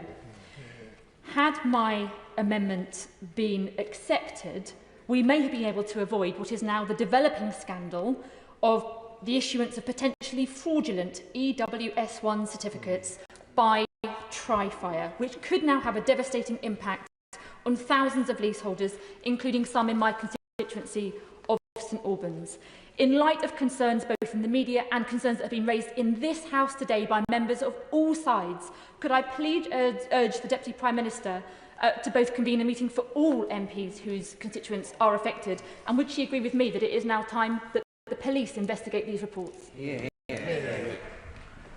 Well, Madam Deputy Speaker, I will expand that invitation. I'm sure the Safety Minister will be happy to do that. And we will legislate to make it a mandatory requirement for fire risk assessors that are competent to perform their critical role, certified against approved standards by a UKS accredited certification body. And the Government is supporting an industry-led British standard for fire risk assessors that's currently being drafted. And once this is completed, this will create a single clear definition of competence against which certification and qualification should be mapped. Clive Betts. Thank you, Madam Deputy Speaker. Our thoughts today are obviously with the Grenfell survivors and the family and friends of those who died. Can I thank my right honourable friend for a comprehensive response to the inquiry report. I think I agree with everything she said, but I want one point of clarification and one of pushing her to go a little bit further, if I could. First of all, on clarification, she's rightly said it's really important that we respect and value social housing tenants and treat them equally. Is she therefore going to give equal access to social housing tenants to the Building Safety Fund that is currently enjoyed by private leaseholders? And secondly, in terms of product testing, the testing of products by the construction manufacturers has been a disgrace over many years. They've gone round from one testing house to another till they've found one that actually passes the products. They could have several failures and one pass, but those products are on the market. Will she pick up a recommendation from the Select Committee in the last Parliament, cross-party, which said that every test done on a construction product should be made public, whether it's a failure or a pass? And then we can all see absolutely the real strength of these products and whether they really are fit for purpose before they're put on buildings. Well, I thank my honourable friend for his comments, and I'm certainly happy to look at that. We accepted all of the recommendations in full regarding what the Phase 3 report came out with, and I think it's an important baseline, but happy to look at what more we can do. And in terms of social housing as well, at the autumn budget we'll set out plans to give councils and housing associations the rent stability they need to be able to borrow and invest in both new and existing homes, while also ensuring that there's appropriate protections for both existing and future housing tenants. We'll bring forward details for future government investment as part of the forthcoming spending review, and we'll keep that under review. Sir Julian Lewis. Leaseholders listening to the Deputy Prime Minister's very comprehensive statement today will have heard her mention the role of developers in remediation for those blocks covered in inadequate and dangerous cladding. Can she explain in more detail what happens where those developers may have defaulted in some way, may no longer be in existence, and freeholders then seek to visit the costs of remediation on the innocent leaseholders? I think the legislation covers this to some extent, but it would be helpful if she would set it out in more detail. I thank the honourable gentleman for his comments, and they will get access to the cladding remediation scheme. And we're really clear, Madam Deputy Speaker, that building owners must fix their buildings, and there's no doubt about that. And there are already legal powers to enforce landlords to act, and we'll make them do that quicker and give them a harder bite as part of that. But we also recognise that there is some elements where that won't happen, and that's why that scheme is available. Oh, Jacob Collier. Thank you, Madam Deputy Speaker. The Secretary of State is right to say that progress has been made on building safety, but that we need to go much further. She'll know that fire and rescue services have already made huge improvements in this area, both with new equipment and also processes, but we must roll out stronger national standards across the fire and rescue sector. So can I ask her what progress has been made on establishing the National College of Fire and Rescue? I thank my honourable friend for his comments, and he's absolutely right, and the Phase 2 report by Sir Martin was very clear on the recommendations, and we are taking them forward. We intend to launch a consultation on the College of Fire and Rescue, including proposed functions and structures this summer. Delivering a college will require careful planning and investment, as well as legislation to ensure that it would have the necessary legal foundations, and we're also considering funding models as part of the spending review. Richard Tice. Thank you, Madam Deputy Speaker. I welcome everything that the Deputy Prime Minister has said, and other honourable members too. But there is still a fatal flaw which has not been raised, and as someone with 30 years' experience in the real estate sector, can I urge the Deputy Prime Minister and her officials to focus on the single staircase, because the 2009 Lacanau House report recommended that above 6 stories, retrospectively, fire suppression systems, sprinkler systems were installed. It's the best way to save lives. And I think we need to relook at that for existing buildings, and also future buildings can still be designed with a single staircase above 6 stories until 2028. That, Deputy Prime Minister, I would urge you to say is too long. Well, I thank the honourable gentleman for his contribution to this debate and also his expertise in this area. The approved document B is now subject to continuous review by the Building Safety Regulator, who has already taken steps in regards to this matter, and a wider review of building safety regulations will be undertaken, and we'll consider what action is needed from all resulting recommendations. Mike Reader. Thank you, Madam Deputy Speaker, and thank you to the Secretary of State and her team for their work on the government's response to the inquiry. I would just say to the House, as someone who spent my life in the construction sector, fixing construction products is incredibly challenging, so I really welcome the Green Paper published today, because we have to get that right. 2 questions to the Secretary of State. Could you confirm that the new regulator and advisor will work with existing government and industry bodies, including the Construction Leadership Council, which is co-chaired by the Minister of Industry and Mark Reynolds and Mace, who've done some brilliant work on building safety already? And could you also set out a bit more clearly the teeth that the new regulator is going to have to tackle dodgy developers and cowboy builders, big and small? I thank my honourable friend for his question, and yes, they will work together, and hopefully that's what we want to see. And the Building Safety Regulator, we've granted funding and also support for them and the Safety Executive to improve the support that's offered, and will continue to do so. They will have teeth. We will be looking at what further legislation we may need, Madam Deputy Speaker, but we expect where there is issues and where things have been highlighted that action is taken, and where action isn't taken, we expect there to be consequences. Paula Denyer. Thank you, Madam Deputy Speaker. I thank the Deputy Prime Minister for her commitment to the inquiry's recommendations and her commitment to systemic change. Picking up the thread from the 2 honourable members opposite around an oversight mechanism for state-related deaths, I was shocked when I discovered that it is nobody's job to track and make sure that recommendations from Prevention of Future Death reports are enacted. These have a relevance for victims of huge tragedies like this one, but just as much for individual tragedies such as that of one of my constituents. And so I have a private member's bill in on this proposal. So I would like to ask the Deputy Prime Minister to meet with me to talk about this idea in detail and how it can be enacted. Well, again, I think the honourable member is absolutely right to raise this regarding oversight mechanism, and I think I've addressed some of that and the wider issues that, not just in terms of this inquiry, but all inquiries that we've had, and there's been far too many inquiries into tragedies in that we shouldn't be having these scandals and these tragedies happen in the first place. But we are committed to looking at what oversight mechanisms. I've detailed the oversight mechanisms that I expect from my department and the recommendations from Grenfell, and I'm happy for her to bring that information, share that with my department, and I'll take considerations into account. Helen Hayes. Thank you, Madam Deputy Speaker. My thoughts today are with the survivors of the Grenfell Tower disaster and the 72 families who are mourning the loss of a loved one still, and I pay tribute to their immense dignity as they continue to fight for justice. I welcome the Deputy Prime Minister's clear commitment to implement all of Sir Martin Morbick's recommendations. I have constituents in Dulwich and West Norwood living in blocks with fire safety issues, often not cladding related, but issues that have been identified as part of the wider scandal in the construction industry that was uncovered by fire safety inspections post Grenfell.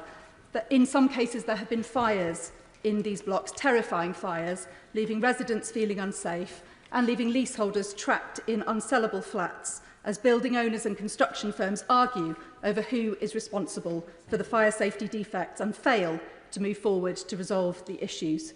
So can the Deputy Prime Minister say, as she moves forward to implement Sir Martin's recommendations, when she would expect my constituents to have a clear plan with a timescale attached to it for the remediation work that is needed in unsafe buildings, and where is the accountability in the meantime? Again, I thank my honourable friend for her comments, and I absolutely agree that, you know, nearly 8 years on from the tragedy of Grenfell, people are still living in unsafe buildings, and that's completely unacceptable. I did respect and pay tribute to the previous governments, what they've done, and those legislation has enabled authorities to take action, and we've been supporting them in making sure that action is taken from those bodies, and our remediation acceleration plan will also outline how we can ensure that those responsible for remediating buildings, whether that's fire safety or any other defects, are held accountable, and that we can take those actions and get that remediation done as quickly as possible. I do not want it to take another 8 years before people are living in safe and secure homes. I expect to do it as quickly as possible, and action is already being taken. Dr. Al Pinkerton.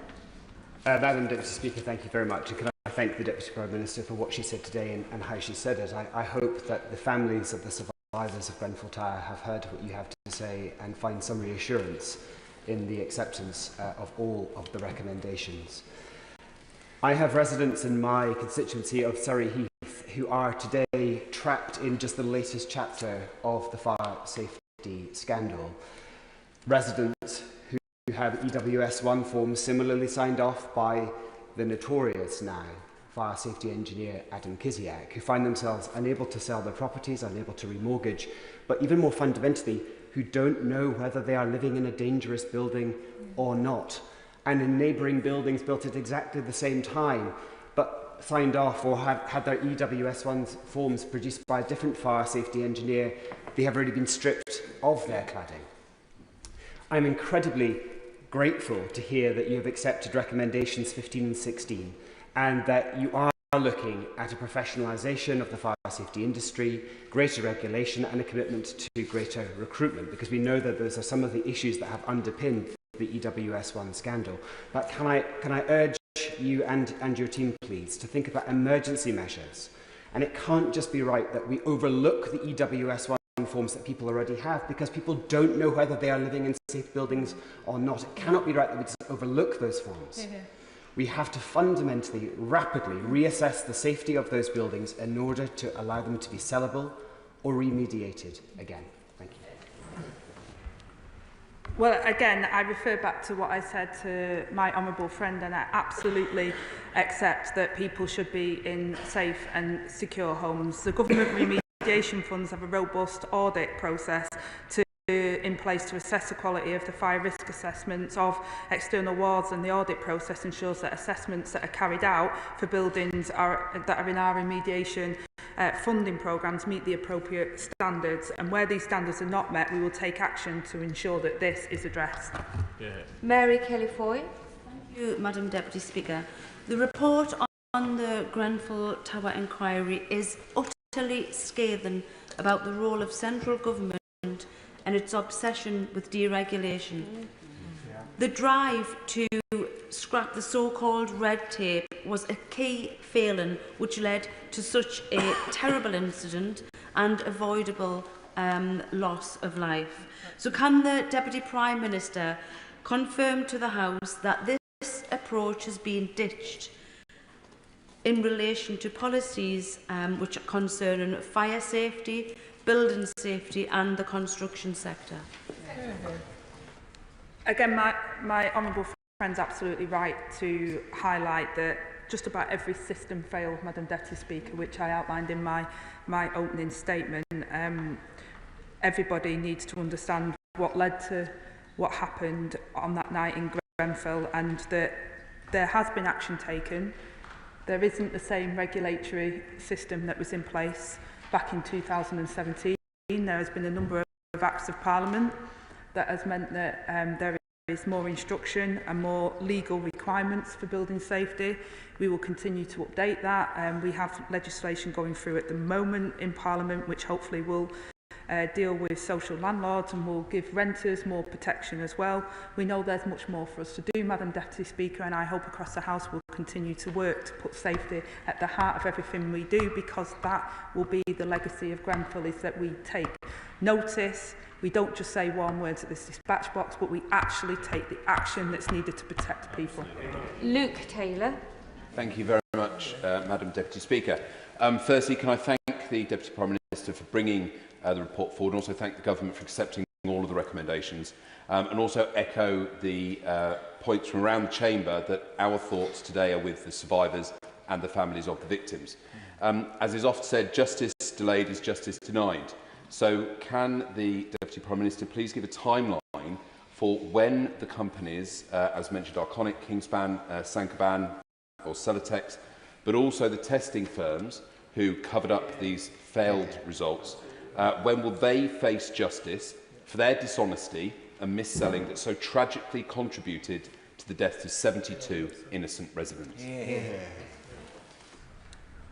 Again, I echo what the Honourable Gentleman said in terms of where our thoughts and sentiments are today as we all are in this chamber.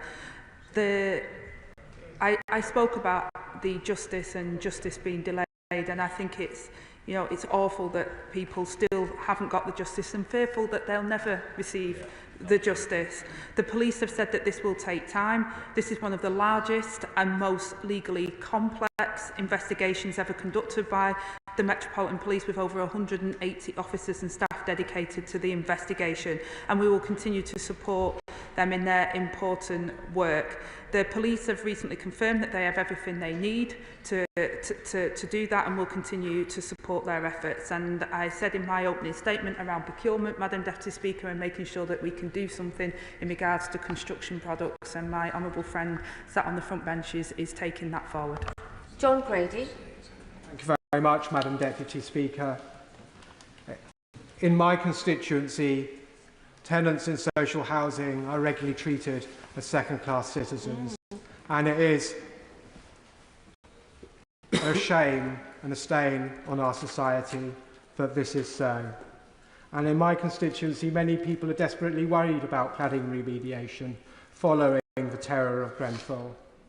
The Scottish Government received about £97 million from the Government for cladding remediation, and confirmed later on last year that virtually none of this had been spent on cladding remediation.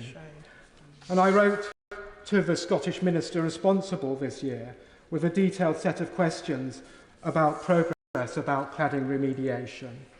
How many high-rise buildings, that's over 80, with ACM cladding had been identified? How many of them had been identified as requiring remediation? How many of such high-rise buildings had been remediated? These are people's homes, Madam Deputy Speaker. And my questions carried on, and not one of those questions were answered with data or numbers. These are people's homes. They are mums and dads, children. Would the Deputy Prime Minister agree with me that the Scottish Government must get a grip on this topic, and would she undertake to me that she would provide such advice and assistance in that regard as her department could provide? I'm obliged, Madam Deputy Speaker. Thank you to my honourable friend, and he's absolutely right that it is a devolved matter, Madam Deputy Speaker, for the Scottish Government, but I'm happy to work with the Scottish Government. I hope they've looked at what we're doing in regards to the remediation acceleration plan, and also the reforms that are underway which will drive up standards in social housing through stronger regulation and enforcement measures by strengthening tenants' voice and improving tenants' access to redress. He's absolutely right to raise these issues. I hope the Scottish Government are following in our footsteps and will continue to learn the legacy of what happened in Grenfell, so that people in Scotland and England can feel safe. Sean Berry.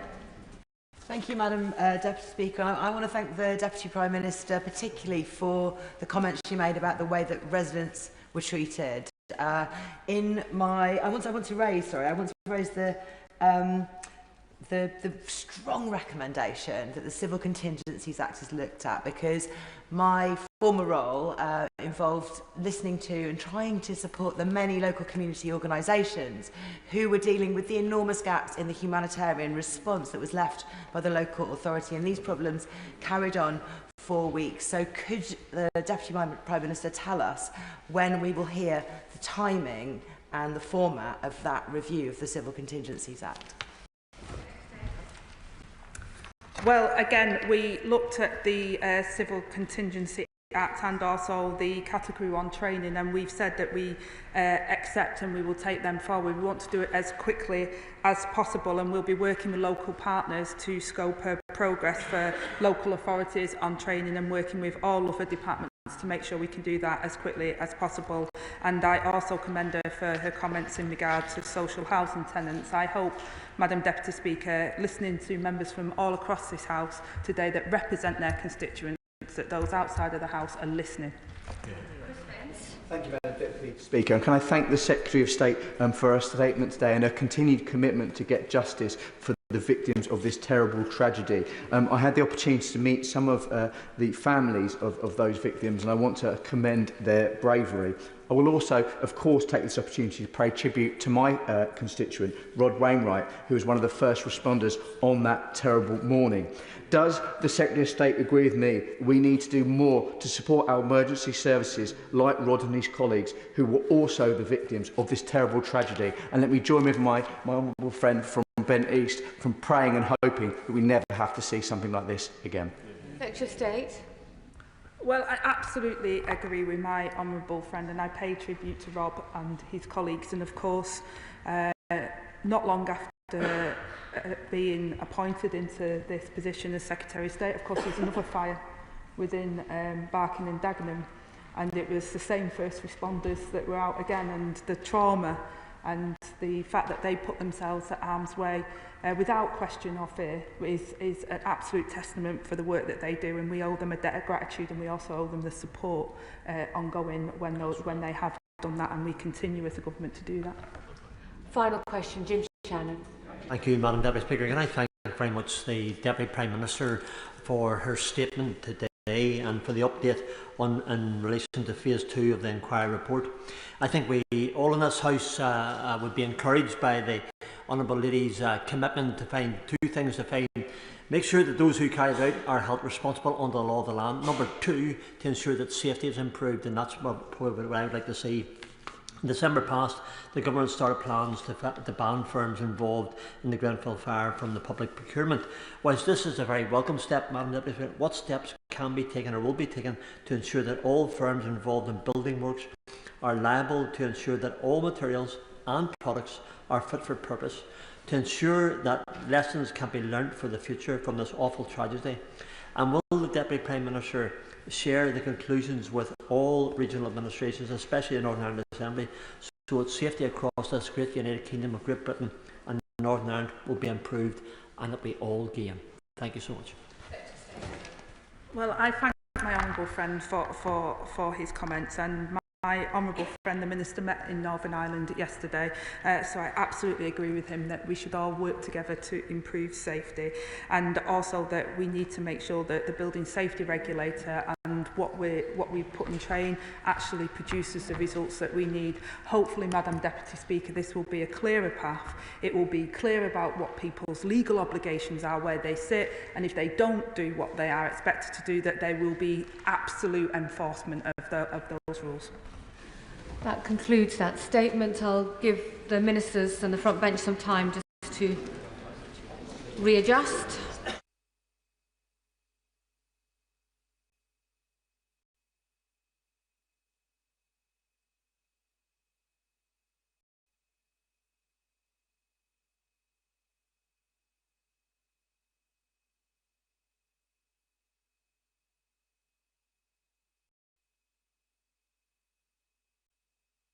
Now have the 10-minute rule motion, and I call Sarah Coombs. Thank you, Madam Deputy Speaker. I beg to move that leave be given to bring in a bill to make provision for a review of certain offences relating to vehicle registration marks and for connected purposes. And I thank the Minister for Roads for being here at this debate today. When I got elected, I didn't expect to be a road safety campaigner. But since I became MP for West Bromwich, family after family have come to me having lost a husband, or a mother, or a son through other people's dangerous driving. Our roads are used by millions of people every day. They are vital to our communities, our economy, and to keep us connected. And most people drive safely and are just trying to take their kids to school, get to work, or do the weekly shop. But there are some selfish people who use our roads as racetracks, who care nothing about risking other people's lives, and who are evading capture using dodgy ghost number plates. It's one of the central missions of our Labour government to take back our streets and restore a sense of safety in our communities. We've invested millions to fill in potholes to reduce danger, and I hope we can now take action on something that's making our roads unsafe for all. The issue of so-called ghost plates was first brought to my attention when I was standing on Kenrick Way, a busy A road in my constituency, with our local Police and Crime Commissioner and the Secretary of State for Transport. We were talking about the nightmare car races that cause hell for local residents on Friday and Saturday nights when as many as 50 cars converge on the area to race up and down this long, straight road. The Police and Crime Commissioner, Simon Foster, and local roads policing experts explained that it was increasingly hard to catch these dangerous drivers due to the rise in ghost plates or stealth plates. That was the first time I had ever heard of ghost plates, and I believe that today is the first time they've ever been raised in this House. There has been little mainstream media coverage about ghost plates up till now, but go on TikTok or on Instagram and I can tell you they are widely known. And I'd like to thank camera commissioners Tony Porter and Fraser Sampson, Rob Gurney and Stuart Barnes as well, and Chief Inspector Keely Bevington and West Midlands Police for their advice and their hard work over the years bringing this issue to light. So what is a ghost or a stealth plate? These ghost plates look like normal number plates to the human eye, but they've got a reflective coating on them, or they've been interfered with in some way, which makes them unreadable to the infrared police speed cameras on our roads. If you Google ghost plates, you'll be presented with websites where you can buy a ghost plate online for as little as £30, making the vehicle invisible to the automatic number plate recognition cameras that police use to stop speeding and keep our roads safe. These websites selling ghost plates are full of disclaimers, reassuring you that they're perfectly legal as long as you don't use them on the roads. But the fact is, these plates are being used on our roads by people who want to speed around freely, run red lights, and much, much worse. And right now, if you've got a ghost plate and you speed past a camera at 100 miles an hour, the likelihood is you won't be caught. It is illegal to use these plates, but the current consequences of being caught with one are far too small. At the moment, the penalty for driving with a ghost plate is just a £100 fine. No points, no driving ban, just £100, and that is if you're caught. That's less than you get for a speeding ticket. So for those who want to drive recklessly around our roads or commit even worse crimes, why wouldn't you when the penalty is so small? The scale of use of ghost plates is not yet widely known, although we do know there are major issues with clone plates and wider forms of dodgy plates. One study found that as many as 1 in 15 drivers may already be using anti-ANPR technology. However, among some groups, it could be even higher. One police exercise conducted in London examined more than 1,000 taxi and private hire vehicles and found 40% of those vehicles had ghost plates. Wolverhampton Council, my honourable friend is here from Wolverhampton now, is one of the local authorities taking a lead on this issue, and they are working with police to use new types of cameras to find and punish the drivers that are using these ghost plates.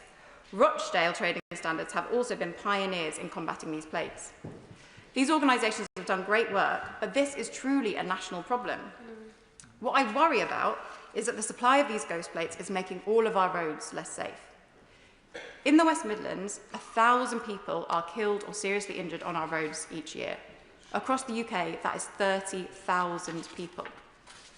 I've been working with the charity Road Peace, who helped my constituents when they suffered terrible losses, like Diane, whose husband was killed by a driver on her phone, and a family in Albury who lost their mother and their grandmother, who was hit by a car that sped away. A couple of weeks ago, the RAC found that almost half of UK police forces have caught motorists driving more than 90 miles an hour on 30-mile-an-hour roads. West Midlands Police clocked a driver going at 100 on a 30-mile-an-hour road. If a driver is using a ghost plate, then most current police cameras will struggle to identify the car and catch and punish the driver. However, police and local authorities are getting wise to these plates and investing in new technology to catch them. But right now, it's too easy to buy one of these ghost plates, and the consequences for having one are far too soft. And there's no consequences for the companies who sell these online with these disclaimers about not being able to use them on the roads when they know full well that is exactly what they're being used for. This bill calls for a review of the penalties for ghost plates, and I think we need to see fines of £1,000 as well as 6 points on your licence. The current fine of £100 is hardly a deterrent, but a £1,000 fine, the threat of 6 penalty points, potentially even vehicle seizure or licence disqualification, those would be ways to clamp down on the use and supply of ghost plates. This would not only make our roads safer, but ensure our roads cannot be used to carry out crime. This also speaks to something wider, about the immense importance of a little piece of plastic that is the number plate.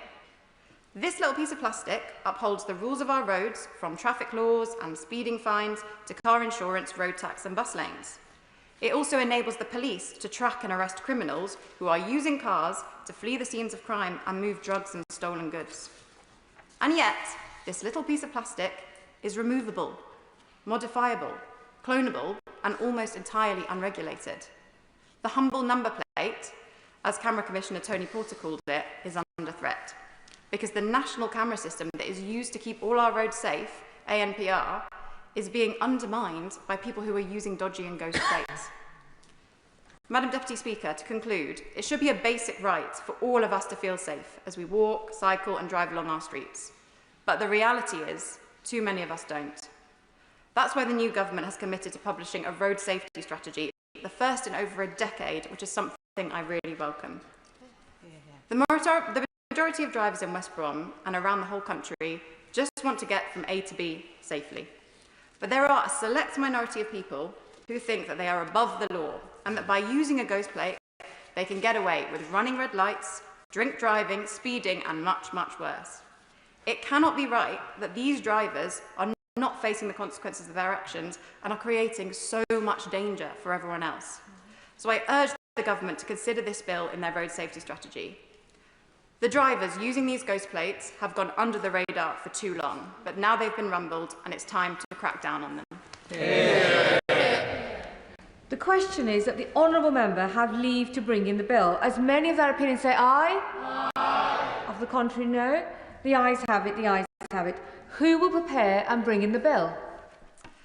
Chris Blore, Antonia Bantz, Serena Brackenridge, Sonia Kumar, Sean Davis, Gurinder Josan, Jacob Collier, Sarah Edwards, Paul Waugh, Rachel Taylor, Lee Ingham and myself, Madam Deputy Speaker. Sarah Coombs.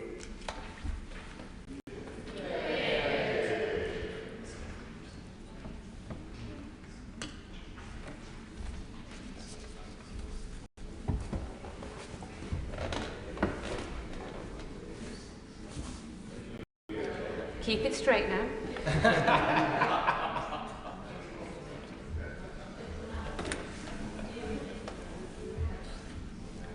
Thank you. Vehicle Registration Offences Review Bill. Second reading what day? Friday, 7th of March. Friday, the 7th of March.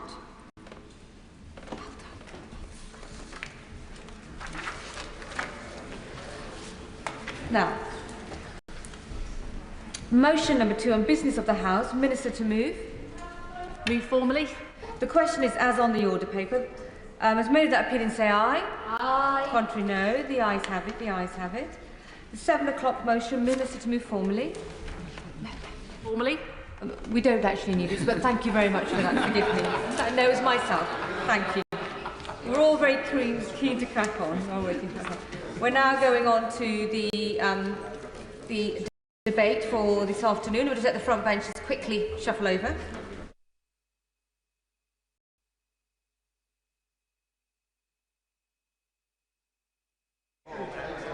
We have hours to continue to be excited, folks. Hours. We now come to the motion. In the name of the Leader of the Opposition on family businesses. The Speaker has not selected the amendments, and I call Mal Stride to move the motion. Thank you, Madam Deputy Speaker, and I beg to move the motion on the order paper. Madam Deputy Speaker, in the last general election, the party opposite, now the government, told us that they aspired to become the natural party of business. The natural party of business. An absurd suggestion, given what has happened over the last 7 short months. As absurd, perhaps, as the business secretary claiming to be a qualified lawyer. Or as absurd, perhaps, as the Attorney General claiming to be a patriotic lawyer.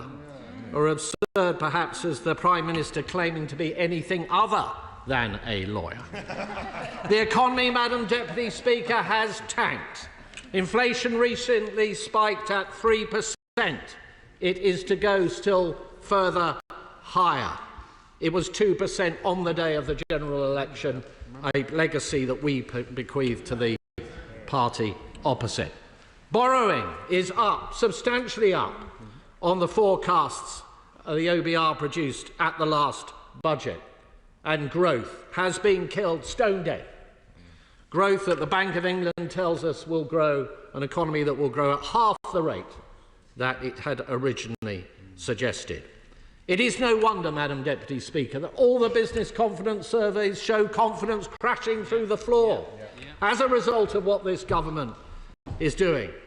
Businesses laying off jobs, businesses putting up prices, businesses reducing investment, businesses sometimes having to put themselves up for sale or, even worse, going under. I will give way to the honourable lady. Right. Thank you, Madam Deputy Speaker. Just on that specific point, a local businessman actually wrote to me and he said he'd spent over 50 years building his engineering business from the ground up, only to now face the possibility that his life's work could be dismantled due to the unfair tax burden. Does my right honourable friend agree with me? Why on earth would anybody want to start a business in the current climate that's been created by the benches opposite? Well, lady is absolutely right, and we see it there in these surveys to which I refer. Business confidence at virtually an all-time low. And of course, before this whirlwind of disaster visited us, Madam Deputy Speaker, we had a calmer time during the general election. A Labour Party on best behaviour with business. A Labour Party with a manifesto that sought to reassure business. Indeed, explicitly ruled out the possibility of an increase in national insurance. A Labour Party that was on the prawn cocktail circuit, that was countenancing canapes and calm. The breathy seduction of the previous Shadow Chancellor. The Business Secretary hopping about in the background dispensing free legal advice to whoever cared to listen. With Labour, Madam Deputy Speaker, everything seemed possible. Business would be safe in their tender hands, but it wasn't. Trust was destroyed, the wrong decisions were taken. And why? Because the front bench opposite has not a jot of real-world business experience sitting there at all. In fact, around the cabinet table, less than half of those present have had any experience in the private sector whatsoever. Far from being the natural party of business, Madam Deputy Speaker, this is the most anti-business government in modern political history.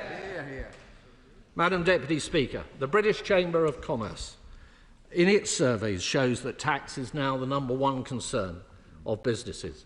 The Federation of Small Businesses says that in the last quarter of last year, business confidence hit the lowest level ever recorded in their surveys, save for the pandemic. It is almost as if just about the only way that small businesses have been created today is due to the shrinkage of larger ones. Firms crushed by the wrong policies. Take national insurance. This measure has not even commenced, as we know. It comes in April, and yet it is already driving down employment. It is already driving up prices and inflation. It is a ticking tax time bomb waiting to go off in early April. It affects the lowest paid the hardest, those on part-time work, will bear the brunt of this measure. Those sectors that are labour-intensive, hospitality in a moment. Hospitality UK found that 750,000 more jobs will be subject to national insurance as a direct effect of this government's plans. And Young's the brewer, an extra 20 pence on the price of a pint. I give way to the honourable gentleman. Honourable gentleman giving way, and I'm pleased that he's expressed concern for people who are on lower wages, and in that case I hope he will welcome from this dispatch box the decision of this Labour government to increase the living wage by 6.7% from April this year. Centre of the party that increased the personal allowance and doubled it between 2010 and the present day, taking millions of people out of tax altogether, and the party that brought in the national living wage. We have done a great deal to support, particularly the lowest paid in our society. When it comes to, I will give way to the honourable gentleman. I'm very grateful to the Shadow Chancellor. Isn't the point here, it's the culmination of all the changes the Labour government being put in. This government has indeed raised national insurance and may need to do so in the future. But the key point is, it's all these ramifications, the living wage change, the cuts in the business rate relief, the red tape being put in with the Employment Rights Bill and the national insurance contributions all going up. It's that toxic concoction that's going to kill off growth that's a problem we have. Does he agree? Your friend is absolutely right, and it is not as if, Madam Deputy Speaker, that the government was not warned about these issues. The OBR in its reports makes it extremely clear that whilst, for example, 25 billion is the headline figure to be raised through the national insurance contribution changes, the actual net is far less than that because of the behavioural impacts that necessarily follow when you tax jobs. You don't need to have spent a decade, Madam Deputy Speaker, at the Bank of England to know that. National insurance increases lead to fewer jobs, lower wages, higher prices. And this government, of course, piling on the regulation with its Employment Rights Bill.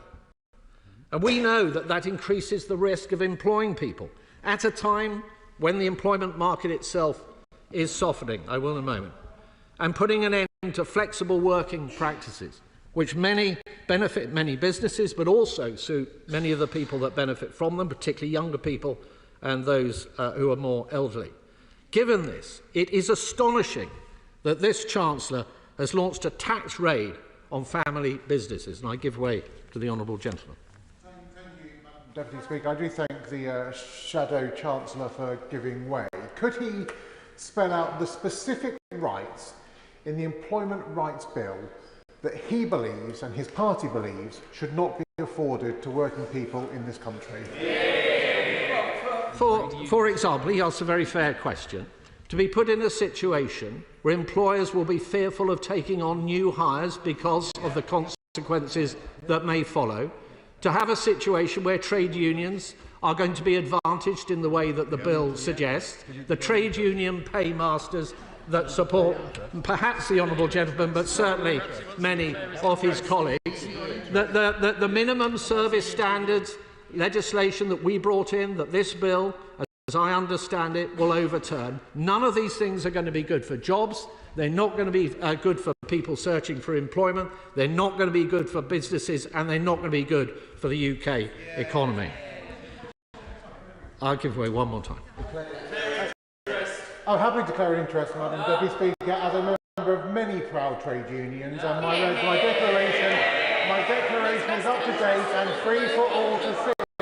And I very much enjoyed the Shadow Chancellor's answer to my question, but perhaps I could pose it again, taking a lesson from his own lead, and he might want to answer it this time. What are the specific rights in the Employment Rights Bill that he and his party oppose? It's in the motion to say the Employment Rights Bill should be stopped. So what are the rights in that bill that he opposes working people having?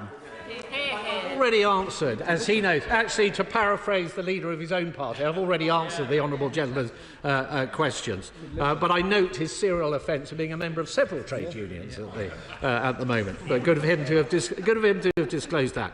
Madam Deputy Speaker, the changes to business property relief are going to see the break-up of many family firms. Now, the government will say, of course, that it will only have an impact on the wealthiest estates because there is the £1 million threshold. But how many of those companies are going to have that cash or availability to that money to settle those particular liabilities? And the value, of course, within many businesses lies in their assets. And liquidating those assets to pay those kind of liabilities, given that those assets are often instrumental to the effective working of that firm, is an absurdity. And we also know that changes will damage businesses' ability to borrow against assets where there is a sword of Damocles hanging over their head by way of a potential future inheritance tax liability. Madam Deputy Speaker, research by CBI Economics for Family Business UK suggests that this policy may actually not even raise any money. Of those firms that are going to be impacted, the average company, those companies said that on average they would be investing 17% less in their business as a consequence of this measure. And in fact, 15% of those businesses that would be impacted said that they would sell their business altogether. The rules, of course, Madam Deputy Speaker, are going to be complex. There will be plenty of red tape. There will be legal advice to be taken from solicitors, yes, real ones. There will be some people that will pay through dividends on which they will already have been taxed. So they will be taxed twice. Tax on tax, as we know, is the Labour Party way. And Madam Deputy Speaker, William Lees-Jones of J.W. Lees, the long-established family brewery and pub operator in the North West, has said that the family business tax would, quote, inevitably reduce future investment in the company. But he goes on to say something else that is important, and I quote, it would also place our business at a considerable disadvantage to our competitors who tend to be listed or owned by private equity, sometimes overseas. And so it is that British institutions, which in some cases have been in the same family for decades or indeed even centuries, may end up shutting down or being forced to sell to foreign buyers as a result of this single reckless policy. I will give way to my honourable friend. I thank my honourable friend for giving way. What Labour do not seem to understand is that every business starts with an idea, with a hope, with a dream. The individual then puts their whole heart, their soul, and every working hour they have into building their business, often as a whole family endeavour over many generations. It is that, not just the economics and the jobs, which Labour are destroying.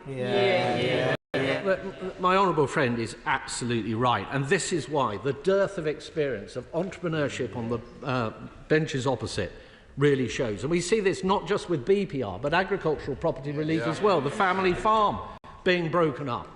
Years and generations of people struggling, working hard, whatever the weather, to grow those businesses, to provide the food that we need, swept asunder by a stroke of the Treasury's pen. And I give way to my honourable friend. I'm grateful again for him giving way. The Prime Minister was interviewed and said that the reason for doing this to farmers was to be able to give them the NHS that they might need. Only a week later, the £10 million fund that was there to support the mental health of farmers has been taken away. How does that stick in the throat of the farmers when they're told they're not a priority, food security is not a priority, and actually now they won't have the health service there in place, despite the tax that they're now going to ensue? The treatment, Madam Deputy Speaker, of our farmers by this government has been utterly atrocious. Right before the last general election, the Shadow Secretary of State for DEFRA, and now the Secretary of State for DEFRA, looked the NFU in the eye and told them that at least on the measure of inheritance tax, farmers had nothing to fear from a future Labour government. And yet the point that my honourable friend makes is absolutely telling. They cared nothing about any of them. Within a matter of months of coming into office, they had already brought in their agricultural property relief changes, to the detriment of thousands of hard-working farmers up and down our country. I give way to the honourable lady. The right honourable member for giving way, and I'd like to ask him whether it was also the concern for the well-being of our farming communities and their mental health and the food security just discussed by members on those benches whether that was also a concern of yours when the Conservative government over the 14 years also sold our farmers down the river with dodgy trade deals with Australia and New Zealand. Was that your concern then? No, not at all. Before the Shadow Chancellor responds, a concern of yours would mean the Chair. So let's start off today's business in good form. Shadow Chancellor. Madam Deputy Speaker, I think I should put on the record you have always been very pro-farmers, and it should not in any way should that ever be brought into question by anybody in this chamber. I am extremely proud of our record supporting farmers up and down the country ever since I first came into this House 2010 representing a highly rural constituency right in the middle of beautiful Devon. There are many schemes and much support and much money and financial support and so on that this government, when it was in office, should be very proud of. But we would, yes, who would like to give way? I thank him for giving way, and I thought I'd let him, make some progress in his speech. It seems odd to hear a speech from the Conservative Party about the economy without a mention of Liz Truss. And now, of course, we have trade deals mentioned on the benches opposite. So I'll ask him very directly, does he think that the policies of Liz Truss, but he can't hear because you're shouting, not you, madam, they are shouting. Intervention should be very short. Come to a conclusion quickly. I'll ask him, does he think the policies of Liz Truss were good for business investment and confidence in the economy? Well, the honourable gentleman may or may not be aware that at the time of the mini-budget, I was the chair of the Treasury Select Committee. I had a lot to say about what was being proposed before it happened. I had a lot to say at the time that it happened, and I've had a lot to say since then. And all that is a matter for the public record. If the honourable lady wants to intervene, I'm very, very happy to do so. But, Madam, or on that point, go on. Madam Deputy Speaker, I've been invited to make an intervention, so I'll just very quickly say that whilst the honourable gentleman was reasonably outspoken on the mini-budget, the same can't be said for his colleagues on the front bench. Well, Madam Deputy Speaker, I've made the position extremely clear. And what is very clear is that we actually left the current government with an excellent inheritance. In as much as... where's it all gone now? Where's it all gone? We left the party opposite with the fastest growing economy in the G7. We left the party opposite with a near record level of employment. We left the party opposite with a near-record low level of unemployment. We left the party opposite with 13 consecutive months of real wage growth. And we left the party opposite with inflation having come down, due to the Ukraine war, come down from over 11% in October 22, right down to 2% and bang on target on the day of the general election. That is a decent inheritance. It has taken the party opposite 7 short months to completely trash it. So we'll take no lectures from the party opposite. But we, of course, Madam Deputy Speaker, would do things very differently. And the reason we would be doing things differently is we recognise that small businesses, family businesses, are the backbone of our economy. They are the life and fire of our economy. But there is no life or fire in the Chancellor, just tragic mistakes and miscalculations.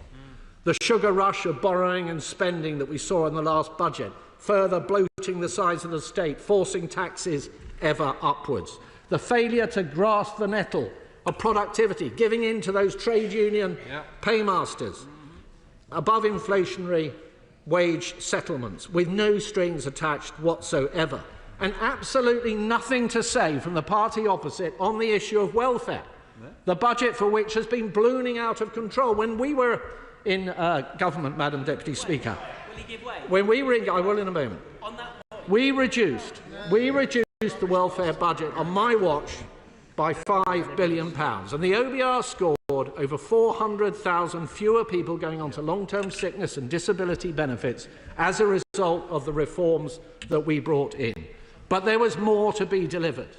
We went into the last election with a clear plan to save a further £12 billion every year as a result of our welfare reforms. But where has the zeal for welfare reform gone from the government opposite? It's evaporated entirely. In fact, it was never there. And I will just simply say, Madam Deputy Speaker, that if this government has the backbone to come forward with some serious proposals to deal with the welfare budget, such that on March the 26th, the Chancellor can come to that dispatch box in this House and say that she is unwinding those national insurance increases, then the opposition will support her. I give way to the honourable gentleman. I noticed that the motion today is on family businesses, Madam Deputy Speaker, but 96% of them are either ones with no employees or a very small number, unaffected, if not helped, by the doubling of the employment allowance. Only 4% of family businesses have claimed BPR, most of them unaffected. And the Shadow Chancellor can't name a single proposal in the Employment Rights Bill. Will he apologise to family businesses for the total irrelevance of his complaints today to the theme that we're talking? I think the honourable gentleman, with great respect, should get out a bit more and speak to some of those businesses. Madam Deputy Speaker, politics is about priorities. And for all their talk of being the natural party of business, the government is instead simply reaching for the socialist comfort blanket of tax, spend, borrow and regulate. It hasn't worked before. It isn't working now. And it will never work. And is not the truth, Madam Deputy Speaker, that this government is totally out of its depth, that businesses are reeling, and that we are all paying the price? The question is as on the order paper, and I call the Minister, James Murray. Thank you very much, Madam Deputy Speaker, and my thanks to the Shadow Chancellor, the Right Honourable Member for Central Devon, for opening today's debate.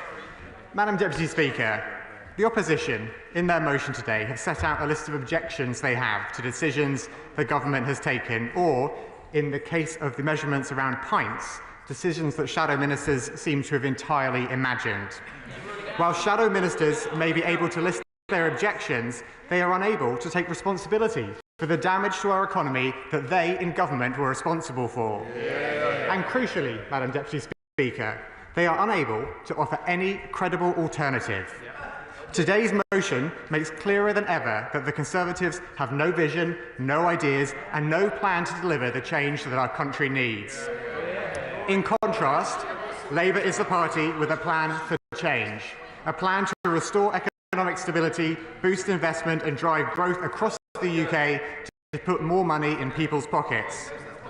We know that it is government's responsibility to provide stability, security, fiscal responsibility and to get unnecessary regulation out of the way when it stands in the way of growth.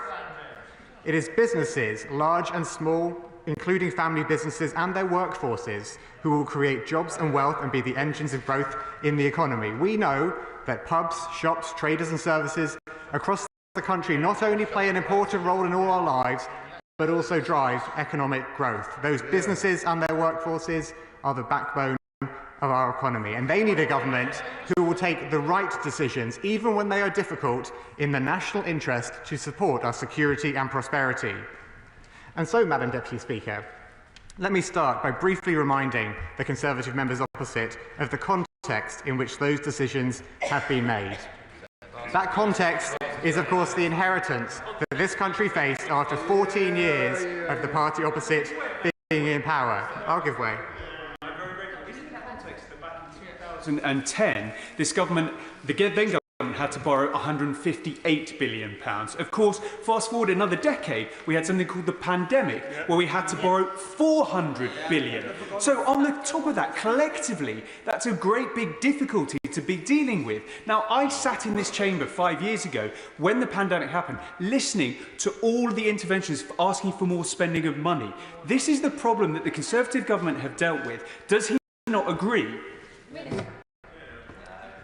The honourable gentleman said we had something called the pandemic. We also had a Prime Minister called Liz Truss, and that had a pretty big impact on our economy. And I know the Shadow Chancellor is distancing himself from it. I would welcome an intervention from his colleagues if they would like to leap to Liz Truss's defence.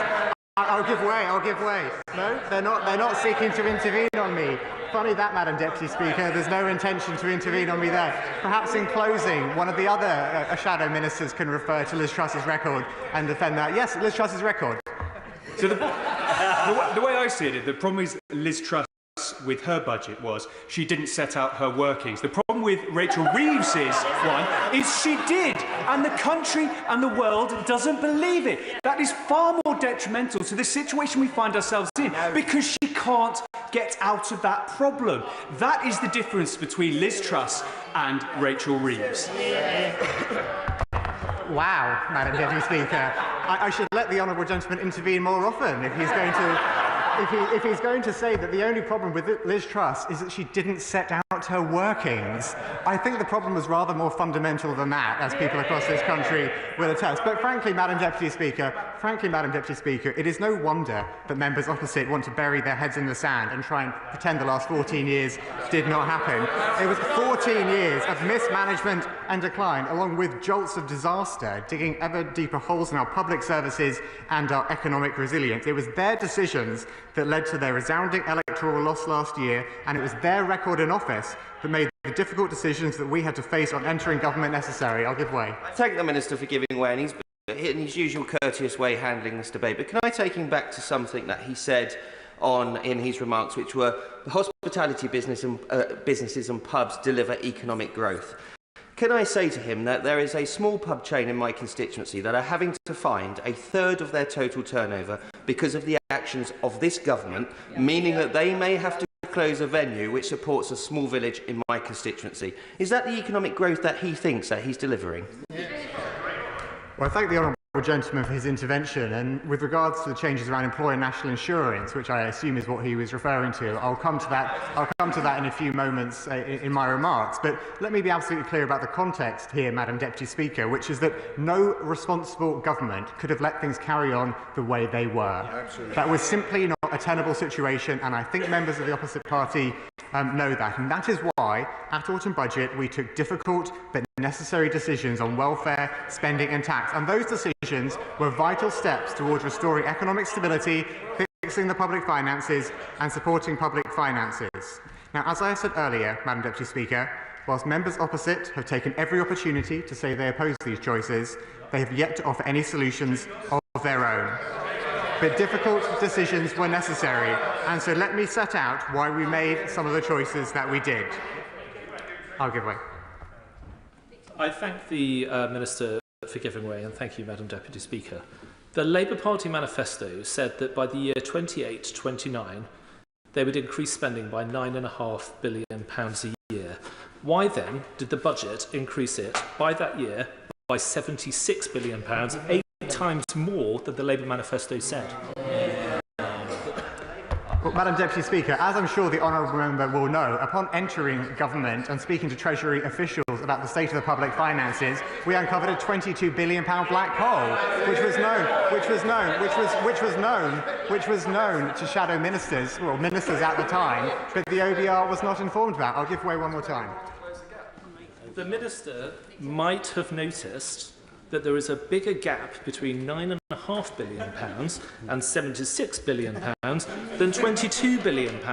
His answer was clearly ridiculous. The reason that we're talking about these kinds of tax rises is not because of the £22 billion fictional black hole, but because of the decision to increase spending by 8 times more than the Labour Party promised at the election. Will he accept that or not? So the honourable member's comments are clearly ridiculous. If he thinks a £22 billion black hole was fictional, it has a real-term consequences in terms of the pressure.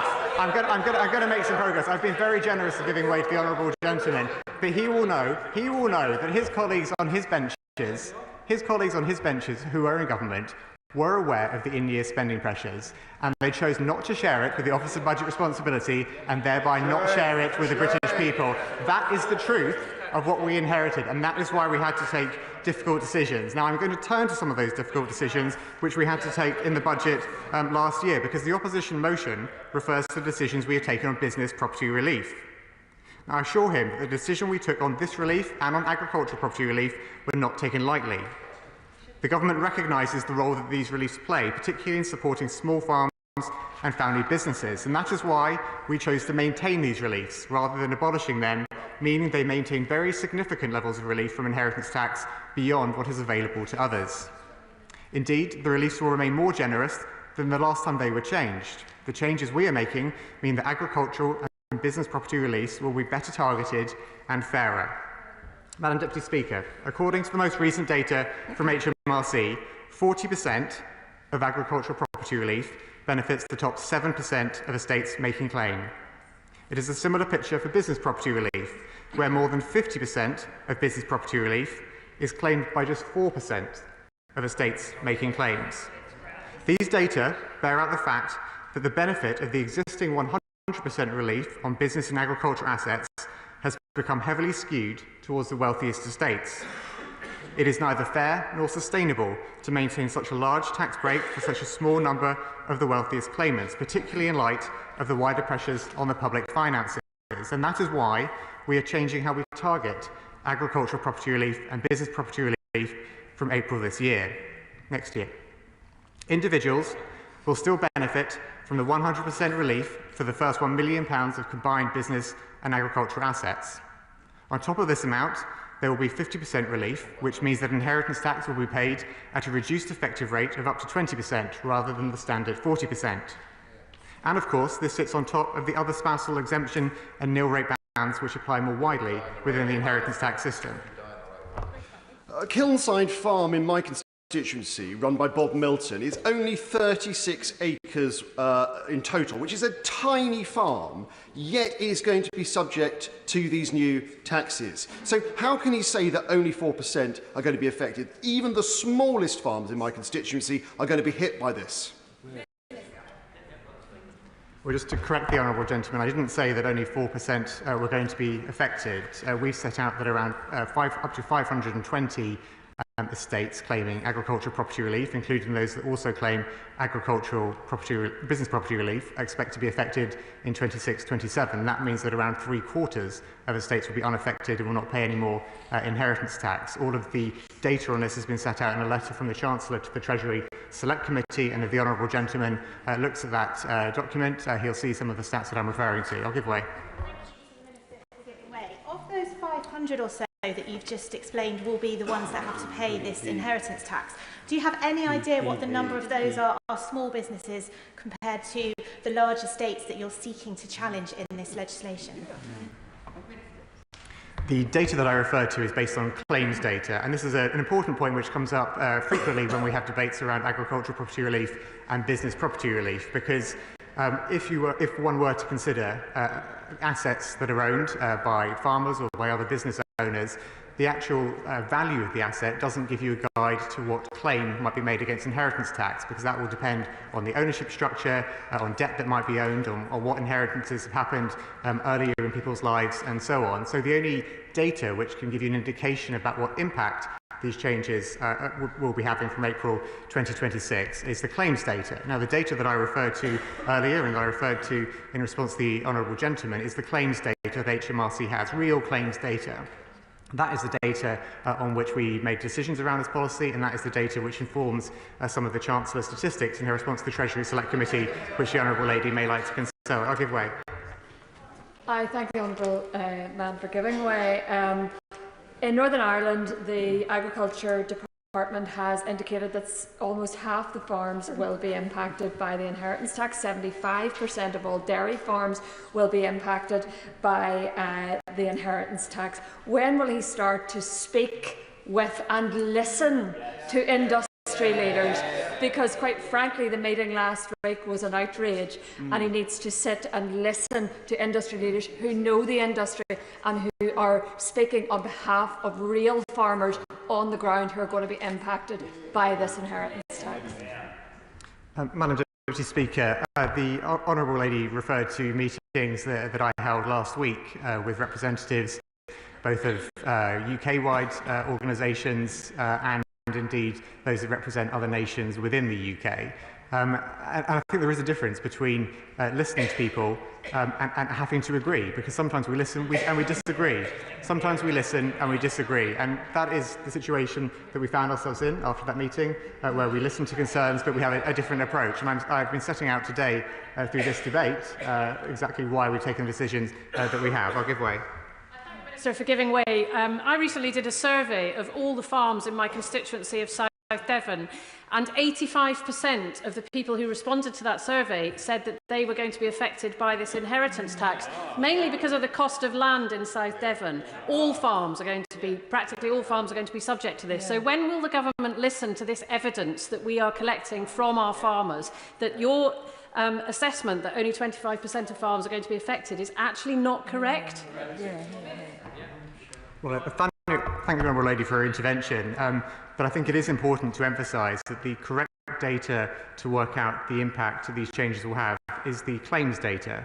And the claims data is what is available to HMRC, and that is the basis on which we have established how many farms, how many assets, how many estates are likely to be affected by the changes. I will take one more intervention from the Honourable Lady. I'm grateful to the Minister for giving way. I think the point that, Madam Deputy Speaker, that we're trying to make is that by only looking at one data set, the challenge here is that the Minister is not looking at the big picture. We've spoken a lot about farmers, but the business property relief is about the whole of the business community. And so will he not go away and have another look at this and take account of all the evidence that hopefully he's been listening to since the announcement of this reckless policy? Just for members who haven't understood etiquette, you can't just wander into a debate when someone's on their feet and then try and intervene. You need to take part in the whole debate. Minister. Thank you, Madam Deputy Speaker. I'll return to the point that I've made several times today, which is that the way to understand how a policy in relation to agricultural property relief and business property relief will work is to look at actual claims data, because that is how to understand the claims as they relate to individual estates. The overall value of farms or the overall value of businesses do not tell you exactly what the estate value is going to be through an individual claim, and that is the correct way to approach it. I'm going to make some progress because I've given way many times on this particular section of the speech, and I have plenty more to get through. I'm sure there are other members who would like to contribute in this speech. Madam Deputy Speaker, depending on people's individual circumstances, a couple will be able to pass on up to £3 million to their children or grandchildren free of any inheritance tax at all. If owners pass on their assets more than 7 years before death, then no inheritance tax will be due either, and where any payment is due, this can be paid over 10 years interest-free in most circumstances. This stands as a benefit that is not seen anywhere else in the inheritance tax system. Now, I recognise, Madam Deputy Speaker, as evidenced today, that the reforms to inheritance tax generate strong views. But reform of these views is necessary given the fiscal challenge which confronts us, and this is a fair approach that helps put the public finances back on a sustainable footing. I'm going to make some progress. I'm going to move on, Madam Deputy Speaker, if I may, to some other elements of the motion which is put before us today around the changes to employer national insurance contributions, which is another of the difficult decisions we had to take about the budget. Now, I recognise that this change will have impacts, but asking employers to contribute more is the fairest way to restore fiscal stability and to provide essential services like our NHS with the resources they desperately need. The rate of employer national insurance will increase from 13.8% to 15%, whilst the per employee threshold at which employers start to pay national insurance, known as the secondary threshold, will be reduced to £5,000. At the same time, we firmly recognise the importance of small businesses, and we will protect the smallest businesses and charities by more than doubling the employment allowance to £10,500. This means that next year, 865,000 employers will pay no national insurance contributions at all. More than half of employers will see no change or gain overall from this package, and employers will be able to employ up to 4 full-time workers on the national living wage and pay no employer national insurance contributions. Employers will, of course, also be able to benefit from other employer national insurance contributions reliefs, including hiring under 21s and under 25 apprentices where eligible. These changes broadly return national insurance contribution revenues as a proportion of GDP to the level they were before the previous government's cuts to employee and self-employed national insurance, but they do so in a way that does not result in higher taxes on people's payslips. Madam Deputy Speaker, in the motion, the opposition also referred to business rates. We want to see local shops and high streets thriving again, which means we must act to support the businesses behind them who have had to contend with changing consumer habits and significant economic headwinds in recent years. Whilst online shopping is convenient and offers great variety, the high street brings people together, and hospitality businesses have played a key role in bringing people into town centres. However, at present, the business rates burden falls more heavily on property-intensive sectors, which is why business rates need rebalancing. From 2026-27, we therefore intend to introduce permanently lower tax rates for high street retail, hospitality and leisure properties with rateable values below £500,000. This will benefit over 280,000 properties. At the same time, to make this tax cut sustainable, we will apply a higher rate on properties with a rateable value of £500,000 and above. That group represents less than 1% of all properties, but covers the majority of large distribution warehouses, including those used by online giants, helping to level the playing